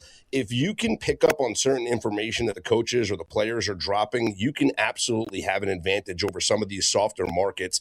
And I think there are advantages to play tonight when it comes to this Hall of Fame game as well. Before we get to some of those, for people who are betting the preseason, key numbers generally in football, 3, 7, we can go down the list, but not as important, correct? No, it's drastic. It's not as important at all in the preseason. You're going to see games land on 1. You're going to see games land on 2 because no one's going to play overtime in the preseason. If it gets to a situation at the end of a game where a team is trailing by a touchdown, they will go for 2. There are also multiple instances over the course of a game where you will see no matter what the score is, it doesn't have to be a close score and they're going for the win or a tie, whatever. They're going to go for 2 because these teams are using these opportunities as live reps to work on their 2-point conversion plays. So you're going to see more 2-point conversions on at random times throughout the preseason. And then, of course, no one's going overtime, as I mentioned. So games will land on 1. Games will land on 2. So the keeper is nowhere near as important in the preseason. All right, so what do you do today? We saw once the news that Beck was going to get the start for the Cardinals, the Panthers went to about 1.5 point favorites, pretty much where we stand right now. Total 2 as well. What are we talking about? 35 is what I'm looking at on my screen? Yeah, which is dipped down because it's interesting. This got up to 36.5, right, at some books. And that's a major uptick from what we've seen the past couple of years. And JVT, you know the numbers. We've had 4 straight overs in the Hall of Fame game. But look at the numbers of those games, right? We're talking about extremely low totals in the past 4 years. And yes, we've had the scoring be 41, 38, 37, 38. So the public obviously loves to bet overs. The sports books making an adjustment. It probably was too much of an adjustment, which is why you saw the number go down from 36.5 to 35.5.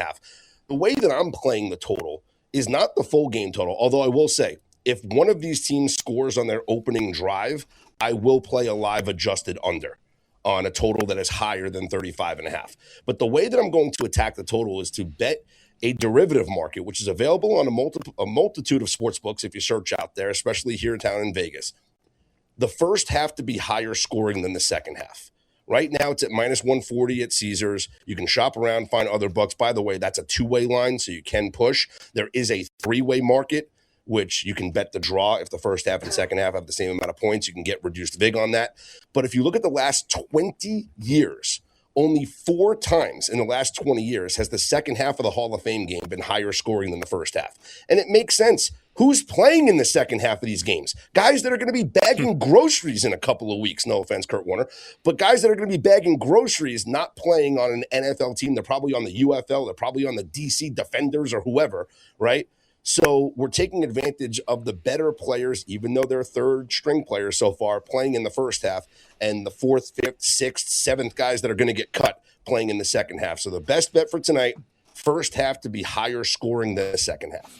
Yeah, I think it makes a ton of sense. By the way, you get to deep into the offensive lines too, right? So you're going to get bad offensive line play, things like that. That'll really deter scoring as well.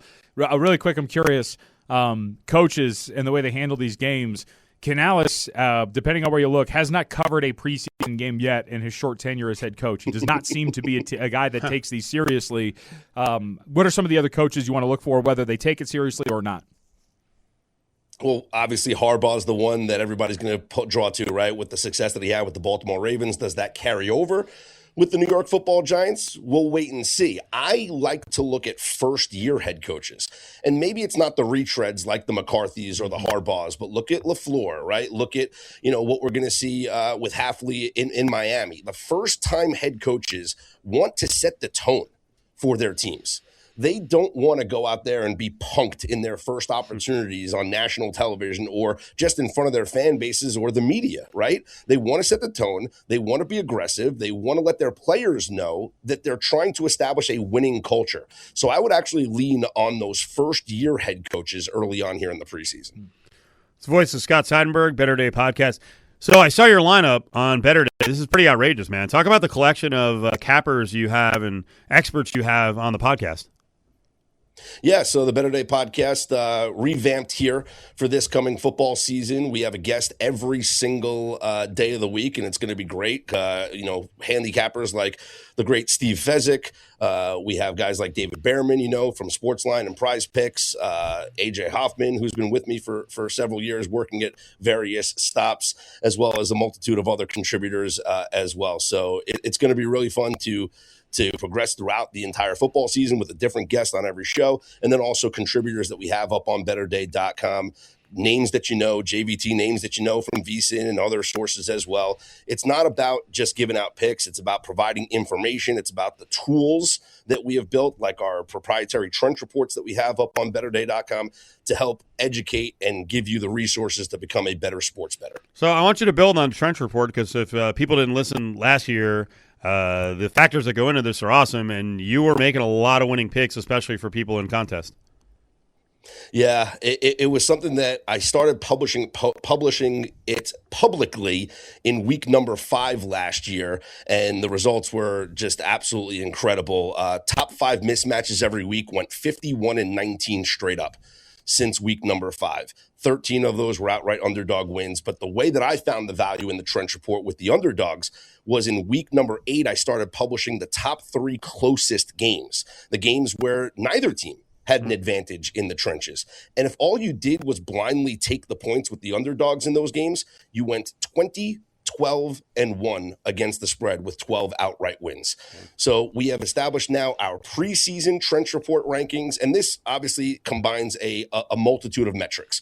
There is some next-gen stats from the NFL, the play-by-play data like line yards and things like that, yards before contact, all these other advanced metrics, as well as PFF player grades and things. So I took last year's rankings, and then I adjusted for player turnover, roster turnover, and I came up with my trench report preseason rankings and then ran that against the NFL schedule. So I even have a trench report strength of schedule looking at the NFL season, which has helped me put together some futures bets. So let's give the audience some win totals. We're just starting off football here with the Hall of Fame game tonight, but what does Scott Seidenberg have in terms of leans on win totals?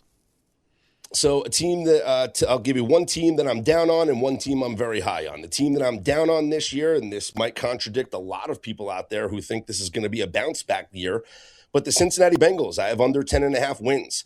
I don't care how great Joe Burrow is. I don't care that you're going to bounce back from a horrific season that you had last year and the defense couldn't stop a nosebleed, but their trench grades out as the worst unit in the NFL. We're talking both offensive and defensive lines. I know they tried to address this with Dexter Lawrence from the New York Giants, but they got Shamar Stewart now injured, and they were hoping that he was going to come back. Until we see an improvement on the offensive and defensive lines from the Cincinnati Bengals, they are graded out right now to have the mismatch not in their favor. So they're on the wrong end of the mismatch in every game they played this season. Literally, if we were just going trench report, they're 0-17. So give me under 10.5 wins for the Cincinnati Bengals, and a team I'm very high on this year. JVT, I think you might be as well. I know I've heard some of your segments. I'm going over on the Minnesota Vikings. Minnesota has a very easy trench schedule this year. In fact, it's the third easiest strength of schedule in my trench report metrics. And let's face it, this was a team that had a pretty decent record last year with horrific quarterback play. If Kyler Murray is a shell of himself, and we think he's going to be better than that because now he's with a quarterback guru head coach in KOC, the Minnesota Vikings should exceed 8.5 wins, threaten a playoff spot, and my best futures bet for an awards market is actually Kyler Murray to win comeback player of the year. All right. Ooh, wait a minute. Hold on. You think was he injured last year? Because they've established this. You can't come back from sucking. Ooh. He was very injured. What did he play? 5 games last year? That's right. Okay, I'm trying to get a reminder because this was brought up to me. I'm going to completely go off a different come path. back from sucking. Well, because one of the things that I brought up, I don't think this is an actual bet, but we were curious about it. Anthony Richardson's got, how would voters view him if he plays because Daniel Jones can't? He didn't play because he got benched, but he also got injured at the beginning of the year. So there's just this dynamic floating. You remember, because he got the ban to the face, so he couldn't play. Yes. Yeah. But so he got benched a couple of times. He got benched because he sucked, and then he got benched because he got hurt, and then he got benched because he got sucked again. Yeah, no, you can't come back from just playing poorly. Kyler Murray played 5 games last year. He is the perfect candidate to win this award. By the way, Patrick Mahomes is the favorite. You don't miss 2 games for injury and then be comeback player of the year. Yep. This market, no one knows how to price this market. It's an absolute joke, right? A player that only played 5 games last year should be the favorite to win comeback player of the year, not a player who played 14 games last year, okay? So Kyler Murray, now with Justin Jefferson, with KOC as his coach, and as I mentioned, the third softest trench report schedule. If you just look at pass rush, they face the easiest schedule of pass rush opponents in my trench report. Kyler Murray should not get pressured at all this year. He'll put up big numbers. Vikings are a playoff team, and he's your comeback player of the year. Scott, I got 30 seconds left. One more time, tell people what you're doing with the Better Day podcast and live streams. It's all starting up. Yeah, betterday.com is the website. The Better Day mobile app is live now. Download it on your iPhone. Hit me up for an Android link. The Better Day football show debuts next Thursday. Live every Thursday, 11 a.m. Pacific time on the Better Day YouTube and Twitter pages. Myself, handicapper Steve Fezzik, and Joshua Nunn, college football expert from the Action Network. You know him on Twitter as Step on a Duck. We will be streaming live every Thursday for an hour or so. Interact with us in the chat. It's going to be a great time as we get ready for your football weekend. And then every single morning, the Better Day podcast and newsletter is available as well. Scott, thanks for being on board again this season with Cofield and Company. I really enjoyed these spots, and I appreciate it. Thank you. Talk to you next week. There he is, Scott Seidenberg. Giveaway time, Foo Fighters. 2 tickets, playing Allegiant Stadium September 26th. Ticketmaster.com. Caller 7-364-1100. Get your tickets from James. Foo Fighters. 364-1100. Caller 7. Live from the Findlay Toyota studio, you're listening to ESPN Las Vegas. I had not looked at that comeback player of the year market that we just talked about with Scott Seidenberg.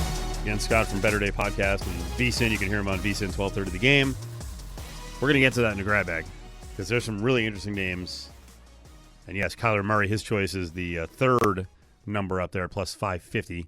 Von Tobel's here, James, Cofield. We're tracking baseball today. A little WNBA. We'll get you a score update on what's going on there. But back to some college football. And boy, JVT knows how to butter my bread. You sent me a note today, and I was like, oh, my God. Sounds terrible. This guy, I'm telling you, I get worked up. I get lathered up. Phrasing. Yeah, I know. I wanted to sound really excited. I'm fired up. I don't care about the college football coaches poll. What? I know. But a lot of people do. And then they extrapolate it into having some sort of meaning and talk about power rankings and this. I don't care about conference strength. I don't want to sit here and do the beating the drum for different conferences. And I've been pointing out the last couple of weeks that it's getting really annoying when Nick Saban is doing analysis and he's saying us. We. Be a pro. Okay? You also coached at Michigan State. You don't have to be an SEC homer. Big Ten people do it. Big 12 folks do it. ACC. Cut it out. Okay? Cut it out. But you found someone who did it and has been doing it, who I find extremely annoying. And I wanted to say it's a bit, so I try to ignore him. But what happened with good old Pete Burns? Wasn't he the guy who was the former tight end in the NFL in college who wanted to beat his ass behind the scenes? He was like busting his chops. Ooh, really? I don't remember this. Yeah, I got to look that up. And he scared the daylights out of him during a break. He scared Peter Burns? Oh, yeah. Burns was busting his chops about something, and the former player was like, no, you crossed the line. Ooh. I'll get you a name. Yeah, I'll look that but up. What did good old Pete do? All right, so Peter Burns, the coaches poll comes out. He retweets it. Tweets out 9 SEC schools play at least 5 of the top 25 teams in the coaches poll. Not a single Big Ten team plays 5. Okay. This got a community note. Oh, no, Twitter. The dreaded community note. By the way, my community note to follow up, it was Ben Watson. Ben Watson got really pissed off. Oh, I remember. Oh, yes. Yeah, you're right. I forgot about that. Yeah. The community note, as it states, Ohio State plays 6 teams. Michigan plays 6 teams. USC plays 5. Nebraska, Minnesota, Washington, Purdue all play 5 teams in the top 25 of the coaches poll. So, here's the thing. Maybe because I should probably be more like you. Who cares? But I just think that this is is it a sign of the times? Am I being too old man here? Am I being too alarmist about this? That you're so embarrassingly in the pocket for the SEC that you don't even try to fact check the declarative statement you're about to make on social media. And then when you get community noted, when you get, as the kids say, ratioed, and when everybody points out how wrong you are, you respond 2 days later after ignoring it, saying, I was just looking for your attention. Yeah, you guys fell for it. No, you didn't. You got caught. Mm-hmm. You were lying or just, which I think is worse, just not even trying to look at the other teams to, maybe fact check your own opinion. And that's kind of embarrassing for somebody who works for ESPN. And I understand you work for the SEC network, but you're supposed to be, and this is why I mean, maybe I shouldn't take it this far, but maybe I am right. Isn't this also why people have a problem with the media in general? Mm-hmm. Because you are so in on your side and so dug in, and we can expand that out to politics in both sides, that you will forego basic facts to try to make an opinion. Okay, I retract the because you asked a question. I don't know what fans want. Mm-hmm. I think there are fans who do want Pete Burns. But you can. I think there are fans who want shills. Shameless shills. I think there are other fans that want people who are only negative. I actually think the objective down the middle people who balance things are not of that much interest to a lot of fans. Can't you be a shill, though, but also not just be so shill-ish that you're just ignoring facts? I mean, again, I think he normally is playing a bit. This time he got it completely wrong. Yes. That's stupid. That's a dumb excuse for what he did. By the way, there are people who love this guy. Of course. John Sesenti, our buddy from the Las Vegas Bowl, he loves Peter Burns. Well, he loves Brett McMurphy. Brett McMurphy loves you. Brett McMurphy does enjoy you. my company. Yeah. He did give me a really big hug that one time at Mountain West Media Days. So I think most of the time, I think Peter Burns is playing games. I will say he is going to work for the Big Ten at some point. That'll just happen, and then I can't wait to see what his bid is going to be then. Yeah. I don't feel like when even if you're affiliated with someone, like I am obviously working around UNLV, yeah. I think you can still do your job and be critical. And honestly, if you don't feel like you can be, now he's not a talk show host, but if you don't feel like you can be, then maybe you shouldn't be holding that job. Yeah. Like, you don't have to sell your soul. And let me tell you, when they want to get rid of him, they're going to get rid of him. They're going to be like, oh, he was such a good guy and he always kissed our ass. It doesn't matter. having said all this, if the SEC wants to come calling, I think they're the best conference in the country. There's nobody even close. But I just, I feel like there's a balance. And you're right, like maybe SEC, because in college football, it's, arguably, it's political in the sense of people will just seek out the content that they want. Mm-hmm. And so, all these SEC, which, again, don't get me started on I'm a fan of Arkansas, but cheering for the conference as a whole. I'll never really understand that dynamic at all. Nope. And I get yelled at for saying that. Yeah. All these years with the Mountain West Conference, I'm like, I don't care if San Diego State, now they're gone. Yeah. But I don't care what they do in the tournament. Oh, and, Adam Hill, money and shares. Okay, I get that part. Yeah. I don't like them. Right, but can you imagine? I'm not rooting for Utah State. Right, to your point, when SDSU made that run to the national title game against UConn. Right. Can you imagine? It has nothing to do with UNLV. No, screw them. I don't want any part of that. So my school is now in a conference that I have loathed forever. I don't like most of the flyover states. I'm now going to root for Indiana because I went to Rutgers. Like, what are you, insane? I hate Indiana. That's in these media days, too, with the SEC and the Big Ten. If nobody was really paying attention, there was such a dynamic of Big Ten versus SEC. And, so dumb. And it's funny because the SEC folks were like, we don't care about the Big Ten. You spent all of your media days talking about them. Mm-hmm. From your coaches to your analysts, recapturing the national attention, getting back to winning championships. The Big Ten's won 3 straight. It's wild to me. It's annoying. But I do think a lot of fans like it, and it's very tribal. I mean, it's one of the cool things, but also kind of annoying things about college football. Very tribal. Is it because they don't have electricity in most of the southern states? Is that why? No, don't be like that, please. What'd you make of the story with Akron, a future UNLV opponent?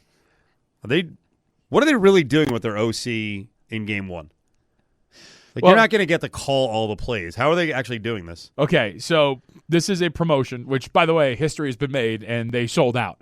But the initial promotion was season ticket holders and suite ticket holders. Oh, okay. Were going to be entered into a drawing to design the opening drive of the home opener against Robert Morris.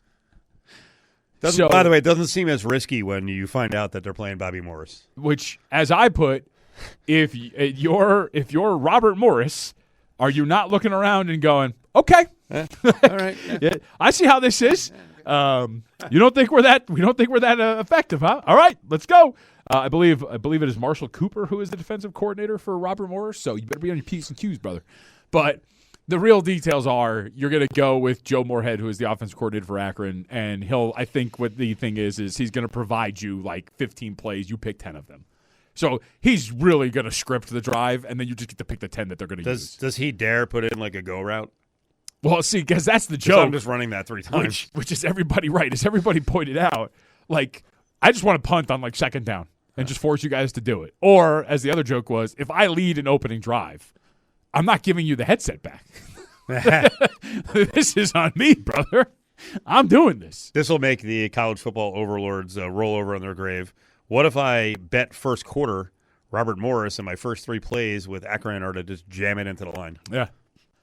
Right? I don't think it's going to guarantee me any sort of win, but why not have fun with it? I mean, some of these markets do offer like first drive scores, so you could theoretically bet the no or bet the punt. Oh, my God. And then go out there and just try better watch that one. as much as possible. Right?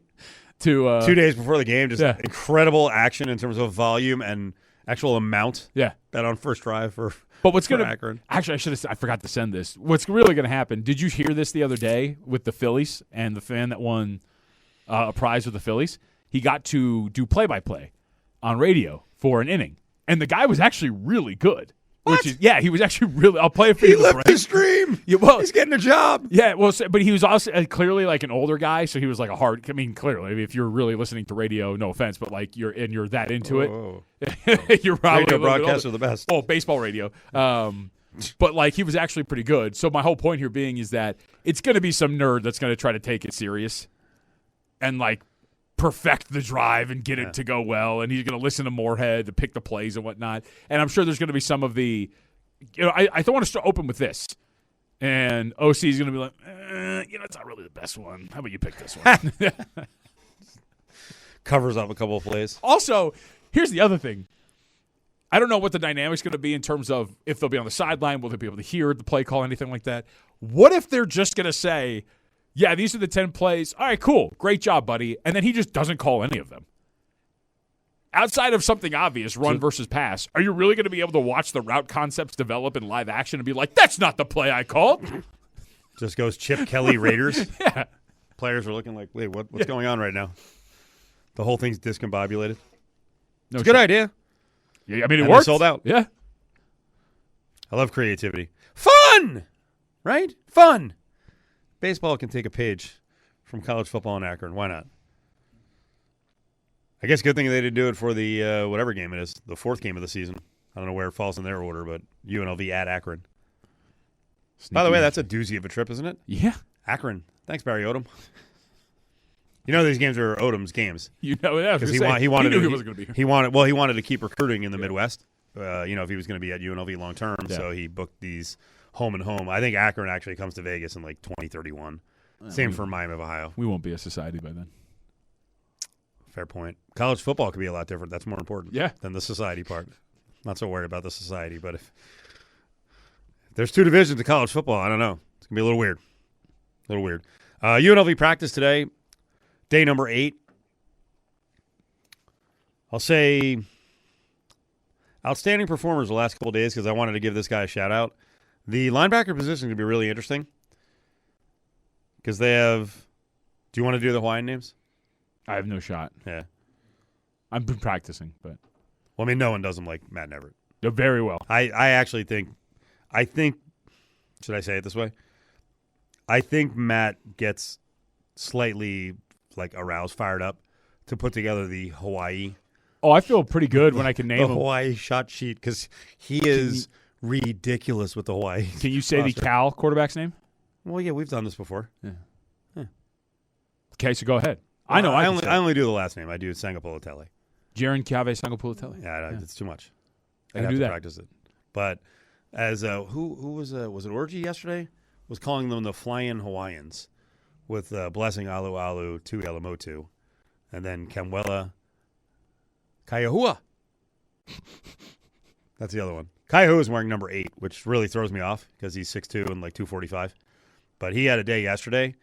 Within like 6 plays of each other, John. Yeah. He tipped the ball at the line, knocked it in the air, catch. You know, you don't get to see the finish of the run because everyone's like blowing the whistle, like, okay. And then ball thrown low over the middle, probably like 6 plays later. Ball bounces off the receiver, and then Kaiahua in the air comes up with it. 2 interceptions in like 7 plays. Yeah. Like, okay. Who threw the picks? I don't know. Oh. Got to know these things. There actually are a lot of times when I'm watching that I can't even see the quarterback. And we're technically those. Was it Circo? Well, no, those sessions were. This again goes back to a conversation we had yesterday with Miles Simmons about going to practice. You're really not supposed to be videoing the 11s and the 7s. No, because they're running plays. So that's why I don't. I felt like I was going to get in trouble, even though I was only filming individuals the other day. But still, I don't care, and I know these things get reported on. I guess it was a big deal yesterday that Justin Herbert threw an interception, his first of the camp, and then Mike McDaniel gave like a 90-second answer. I was like, okay. Oh, I thought you were going to say about the practice. Him getting his hair fondled by Madison Beer. Herbert or McDaniel? Herbert. You didn't see this? I did see it. Yeah. I don't want to. I don't. Well, there's nothing wrong with love. That whole thing scares the hell out of me. What do you mean? Well, because the stoner offensive coordinator and the model quarterback who's madly in love and doesn't care about football anymore? That part. My fall existence revolves a lot around how the Chargers do. Because I live with a Chargers fan. And the SO, like for people who've listened and they hear me talk about the Jets here and there, I don't care. She cares. And Sundays are ruined. Why can't the love be a positive thing? That's what I don't get. I've been telling her the whole time. I'm like, I don't like this. Oh, I've you been don't consistent. like it? I don't like it. No, because I know what might happen. You're right. He falls off a little bit. Everybody's going to blame her. Don't get married. Don't get in a relationship or married. So when you're in your 20s and you haven't won anything yet, you're just going to derail the whole G-damn thing, and then my Sundays are ruined. So I'll give her credit. Stormy actually last year, and we're going to do it again this year, had pulled some really great statistics on football players and quarterbacks the years after they got the most recent seasons after they got engaged, they actually kill it. Really? Yeah. You know that when we were talking to Kean Burnett today, he's the tight end who's transferring from Arizona. Well, he's pretty good buddies with Noah Fafita, like to the point where they went to high school together. They went to Servite, and he kind of chuckled because Fafita, it just came out yesterday that he's engaged. Arizona. Although, Stormy has the information, so I guess over on Arizona. I don't know what the win total is. Over. My guy, Brent Brennan, over. They got a tough schedule. He's getting married. All's good. He is 100 to 1 to win the Heisman, too. Noah Fafita. I'm not buying her research. I'm sorry. I think Herbert was all football. Meanwhile, behind the scenes, for all we know, Herbert could have been doinking away. He could have been Will Chamberlain. I don't know. All I know about him is he doesn't talk to anyone. He doesn't talk to the media. He's laid back, and he makes brisket for his. Actually, I know a lot more about him because I hear. About you're kind of rattling. I hear about it all the time. I just know his blood type and his favorite hobbies. It's weird. He's got a surprising amount of acne for an adult. There's an obsession. There's an obsession. Back to the tight end thing, or back to UNLV. So anyway, Kaiahua, good camp so far, good week.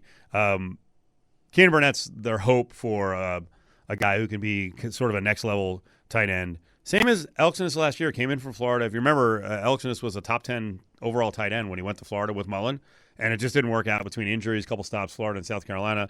Burnett had a good 2024. Last year he only played 4 games. So today we're talking to Burnett, and fire this.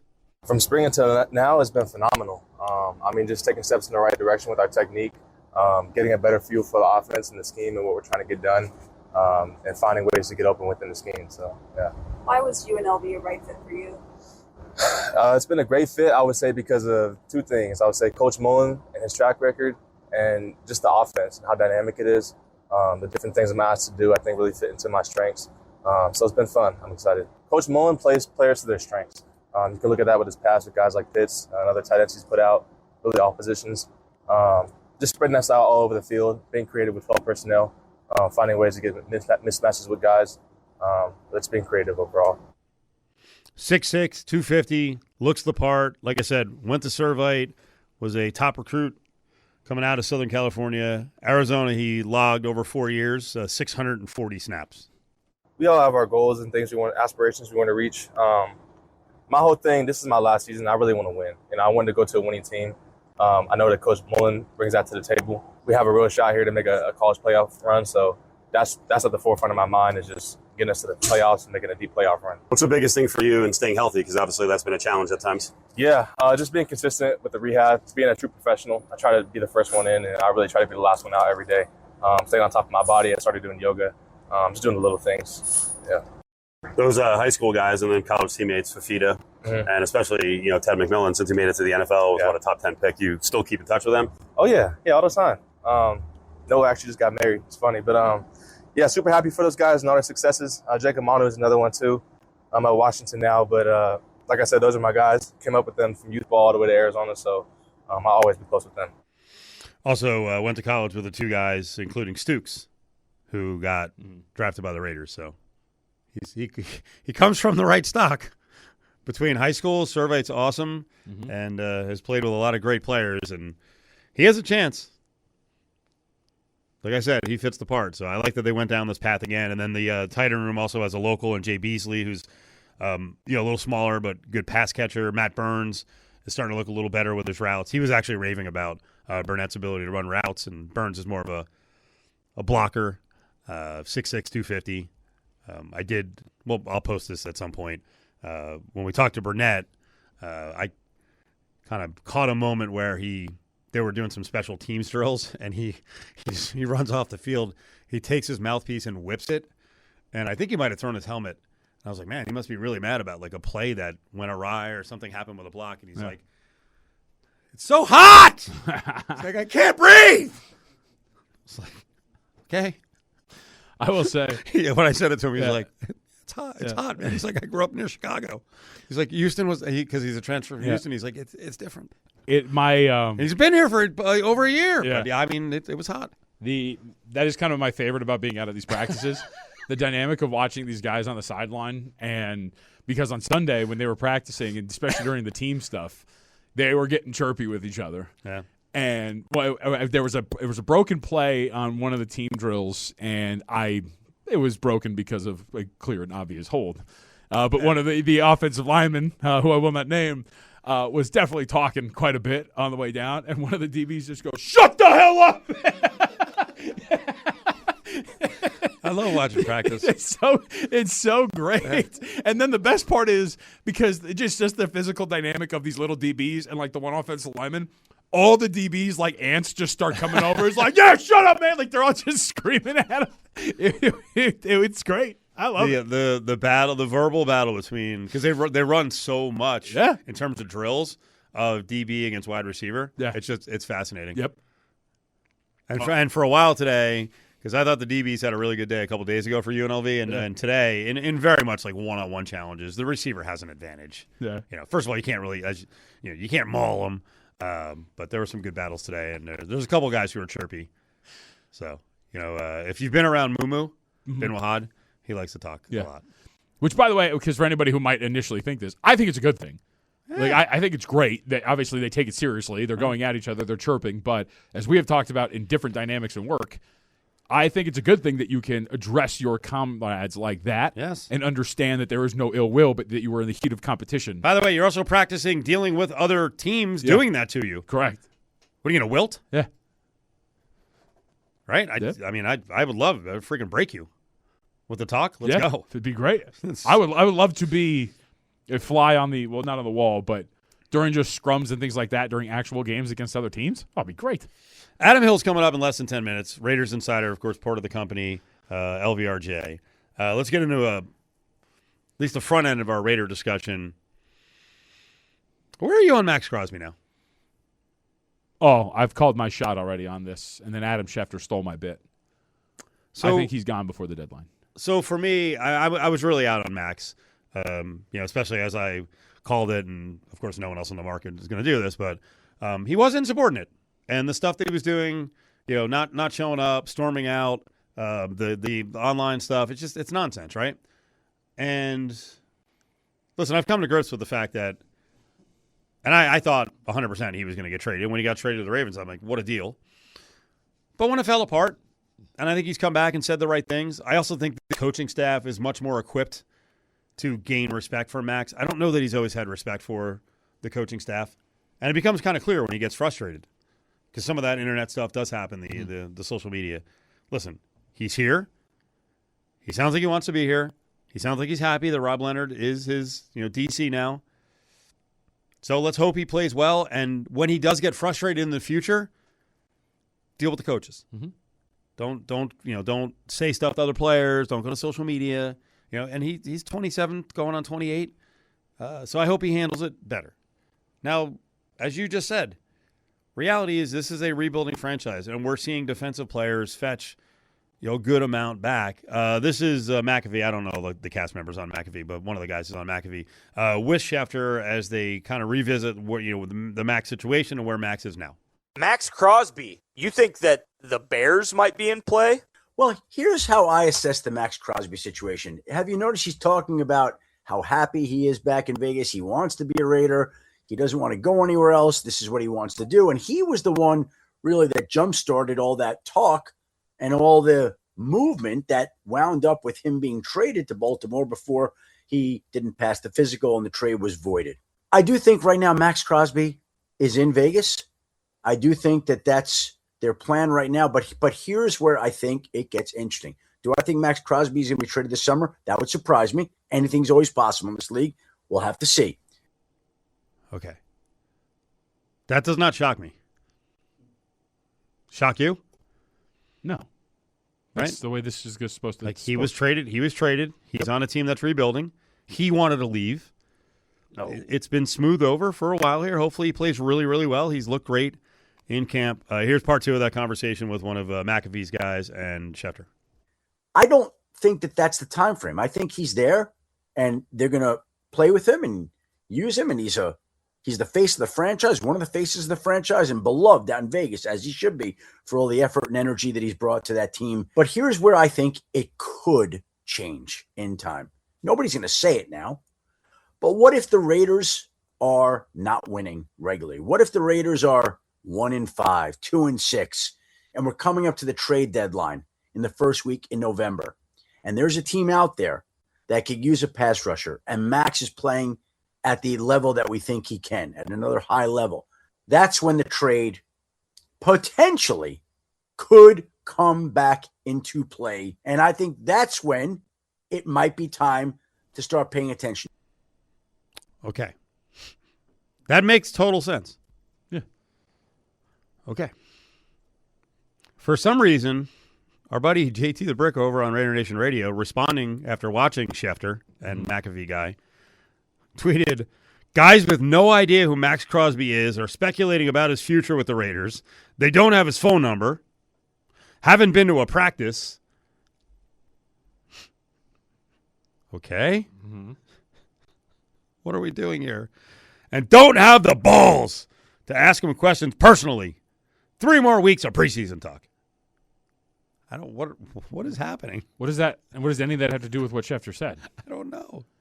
That tweet insinuates, too, that Crosby controls his fate? Right? I mean, because in theory, if we're going down JT's path here, you would have to, because you need Crosby's number, you can't talk about his future because you have to go through him because he controls his future with the team, but that's clearly not the case. The team wanted to get rid of him, almost did, but he failed the physical. And that's the way these things work. And the Raiders have already shown, with their willingness to tank at the end of last year, with their willingness to trade Crosby initially, that they're looking at the bigger picture and understand that their timeline doesn't match up with Max. And so which, by the way, at the beginning of their schedule is pretty tough. They might actually start 1-5. If they go down that path and Crosby is playing well, and you have the ability to get a pretty decent package, maybe near what you were going to get for him initially, they're going to do that. And Max won't have a say.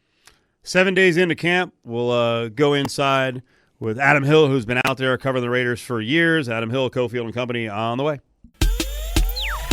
It's Cofield and Company on ESPN Las Vegas.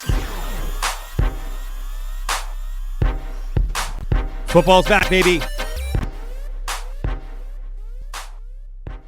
About 12 minutes gone in the first quarter. Arizona and Carolina are scoreless. What was the total? 35? 34.5, yeah. 34.5. All right. Stretch it out, John. Stretch it out. Adam Hill's coming up here in just a couple minutes. Raiders Insider. We were just reacting to was there a strong response to when JT went off on Adam Schefter for saying that Crosby could be traded at the trade deadline? What was the response on social? It seemed like there were quite a few people that agreed with him, obviously. It's a very personal thing for a lot of people. I just don't understand, like one of the responses is Max is a Raider for life. Again, you hear that all the time. We did this already, and he got traded. He got traded. We did this already. As Schefter said, he was one of the driving forces behind it. And the claim was the Raiders would never do it. The Raiders did it. Yeah. So they've shown they'll do it. Yes. Which, listen, nothing against Max, but that's what good organizations do. Correct. Like if they feel like, hey, the value is on moving the person, or, hey, it's the end of the road, we move on before it's too late. I'm not saying they're doing it. And he may play outstanding football, and Kubiak, he may say, hey, you're not getting rid of him. Mm-hmm. I love this guy. But they've shown a willingness. And again, it's not, and I think for some reason, I don't know why, whenever you talk about this, it's perceived to be somewhat anti-Max or whatever. Like, no. Like, it's just, again, it's the basics of the business. And if you look at any good team who has been consistent in the way that it is operated, they are generally pretty cut and dry with this sort of stuff. Our timeline does not match. You are a good player. We want to maximize the value of you. I mean, frankly, you should have been traded a couple of years ago, but whatever. We need to get something for you. You play well. Trade deadline approaches. We have one win. You're gone. It's actually a compliment to Max. You're an asset. I hope he's freaking awesome this year. Yeah. I hope he's awesome. And for the story, I also hope, and again, I'm not saying this to be a fan, but I hope they surprise the league and they make a run at 9 or 10 wins. Mm-hmm. I don't think they're going to do it. Now, Schefter, you could also take that personally. Schefter also said, hey, what if they're 1-5 or 2-6? Mm-hmm. Sadly, they might be, and they might be a better team at the beginning of the year than they were any time last year, and still get out of the gates in slow form because the schedule is ridiculous. It's so front-loaded. Just road game after road game. It's pretty difficult. But there's a lot of fascinating stories on this team. One of them includes, we think, one of the architects of the team, and that is Tom Brady.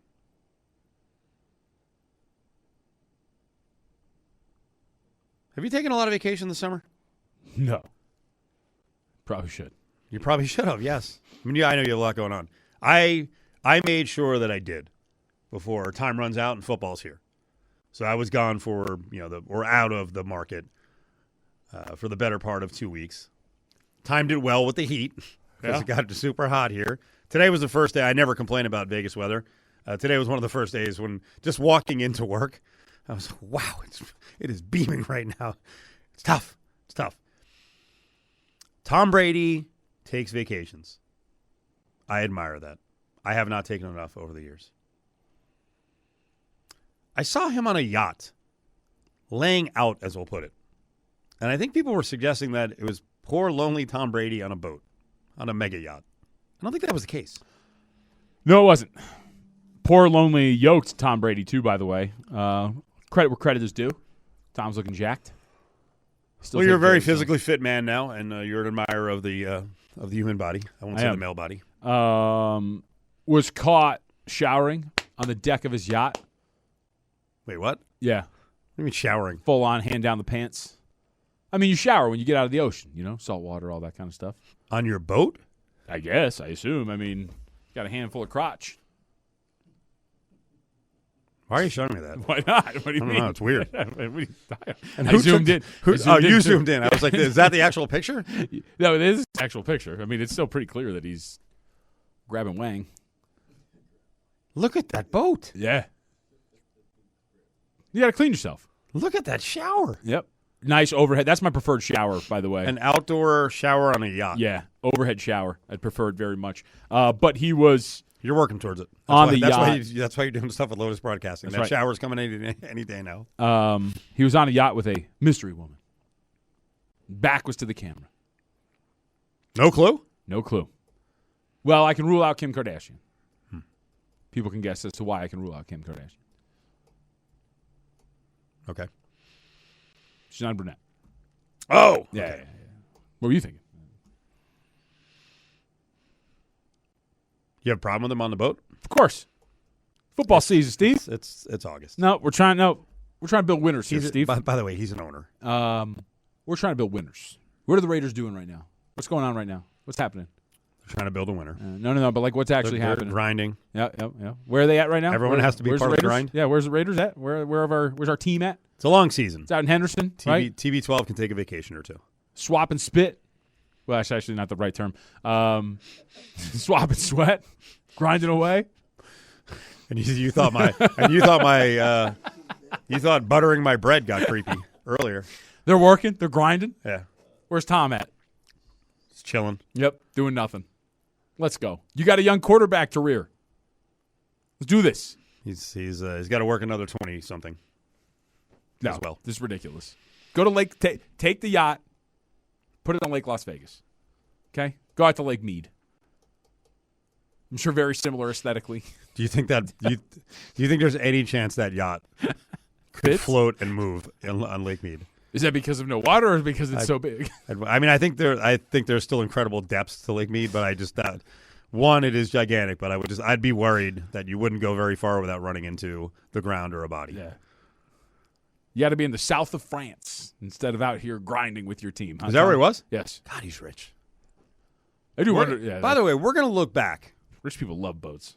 We had a big discussion yesterday, which I'm surprised we didn't get a tweet about this one because one, it was hashtag stick to sports, and this is the kind of conduct or content that the America's PD would get very upset with. We talked a lot about Guy Fieri, and I was just going on and on yesterday about just how rich he is.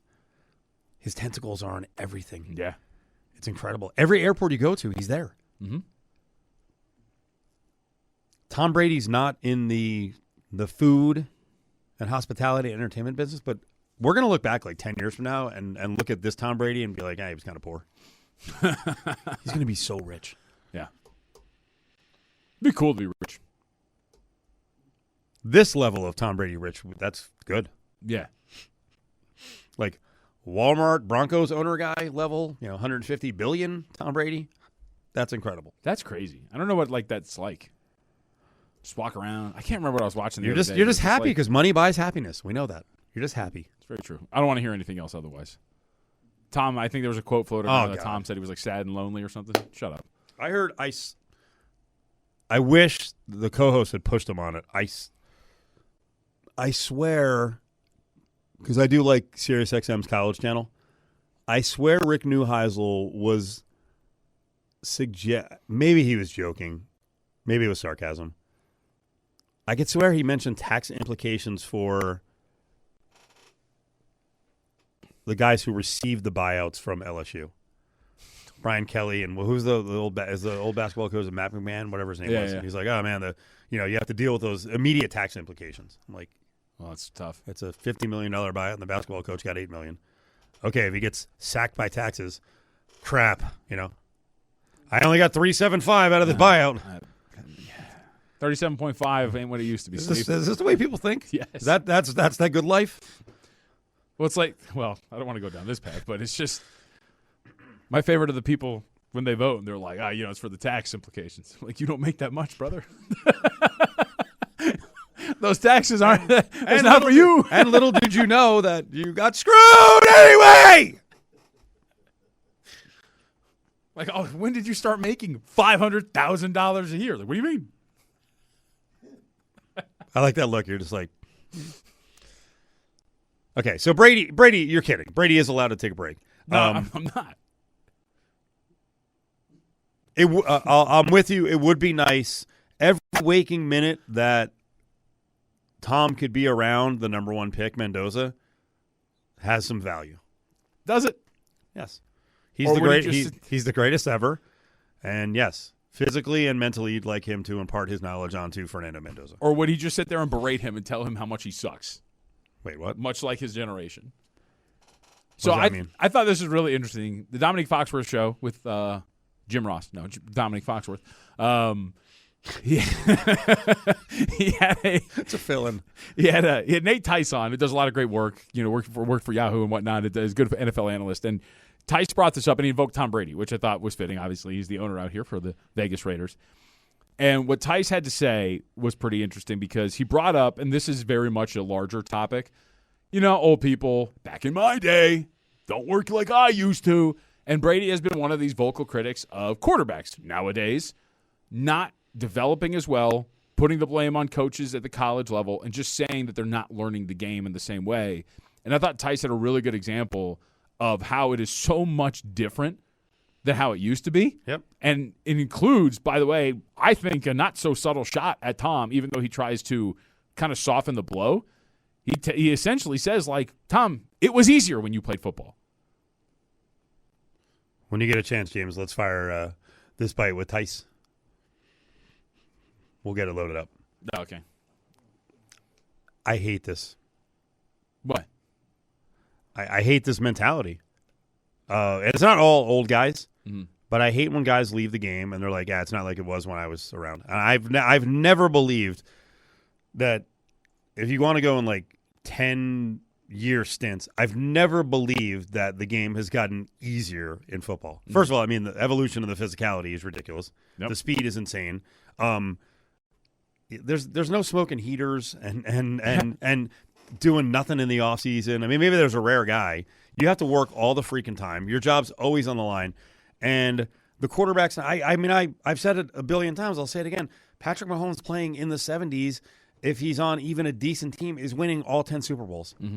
You go back and watch. There's great quarterbacks in the history of the NFL. Wow, just even the great ones, though, their accuracy. It's nothing like it is now. They didn't face a defensive staff on the other side of like 12 people scheming against you all week. I know this is extreme, but just go back and watch Terry Bradshaw. My dude was just throwing up YOLO balls to Lynn Swann. almost every time and just hoping that he would come down with him. I told a story on the air, I don't know, 6 months ago. I was hanging out at a bar, shocker, and they had the Super Bowl with the Rams and the Titans in it. And I'm watching, I'm like, Kurt Warner sucks in this game. How many open receivers is he going to miss? Like, now, you miss anything, people flip out. Mm-hmm. Like, every ball has to be on the money. And on the other side, the receivers, how many balls are you going to drop? You drop 7 all year? Mm-hmm. Not acceptable. So, I don't know. Listen, Tom Brady, he's a, I don't know if he is, but he should be the ultimate quarterback whisperer. But the bashing of quarterbacks recently, and it's not just him. There's a lot of people who are like, quarterback play today is terrible. What are you talking about? When it goes to the point when you're good at something, you actually don't necessarily make the greatest teacher because there are things for you that maybe came naturally that aren't coming naturally for somebody else, and so you don't even understand why those things aren't happening. The best example I could come up with, this is my Colin Cowherd-like analogy. When Diego was 2, I remember a night very vividly where he was crying because he couldn't get his blanket on. And I was like, Diego, just pull the blanket up over yourself. He was crying. And he was like, I can't. And then he would do it, but he would just yank the whole blanket on the top of his head. He didn't understand the concept of just grabbing the edge of the blanket and pulling it over his body. He was only 2. How much did you yell at him? I mean, come on. I'm kidding. But like that, to me, it's an extreme example, but it's the same thing, right? Where I was just like, I was so perplexed at the moment I was having because I'm like, what do you mean you can't just pull the blanket over yourself? But I'm looking at a human who's just been conscious for 2 years and barely understands like the concept of fingers, you know? But that's the kind of the same thing is where Brady might not be. I know a lot of people are excited that Brady's around Fernando Mendoza, and generally it should help. Well, you actually think he's going to be a negative, like even just browbeat him. I mean, you have to understand. I mean, that should be part of. Hopefully, at the very least, what I would bring this up is, hopefully, he actually does understand that it is different, that they are disguising coverages and doing those sort of things. And I don't know if we're going to hear the Tice clip, but at one point, we'll work on it on the way back. Okay, because at one point, he even invokes. He's like, sorry that you would just face disguised coverages when you would face Dick LeBeau and Troy Polamalu once a year, right? And like you could just look at the safeties and go, cool, cover 2. It's way different now. And that's a former player. Yeah. Saying cut the crap. 364-1100, caller 7. Aviators tickets to the game against the River Cats coming up on the 13th. 4 packet tickets. Aviators at LV Ballpark. Ticketmaster.com is where you can get the tickets if you don't win these from James. James has a 4-pack of Aviators tickets. Caller 7, 364-1100. Cofield and Company presents Grab Bag on ESPN Las Vegas. Stick your hand in there, Dave. You know, it's funny. John comes in here. John Montopoulos here. It's Cofield and Company, ESPN Las Vegas. Last couple of minutes here in the Grab Bag. But you come in, you just disrespect me. You got to call out my terrible takes of the past when I said that I didn't like Zeke Elliott and the number 4 pick in whatever draft it was. He was great. You know, also, I didn't like the selection of Jahmyr Gibbs. And he just got a 3-year, $67 million deal with $51 million guaranteed. What do we think about organizations that go hog wild on the second contract for running backs? You good or you're too risky? I mean, I think there's a risk to it, but payment-wise, I guess. But it's not like a super long deal, right? No. So said 3 years, so at least it's not some 5-year deal with $90 million guaranteed. So that was a problem with the Cowboys. Yeah. And you know what's funny? I think when Zeke was fighting with Jerry Jones, I probably backed Zeke. Yeah. So I was wrong the second time and the first time. What's that coin that's worth 10 cents? What's it called? Okay. Dime is a trick Yeah, question? that's what my boy Carson Beck just dropped right now. 49 yards. I gotta watch this. I love me some Carson Beck. Wheeling and dealing. See you, everybody.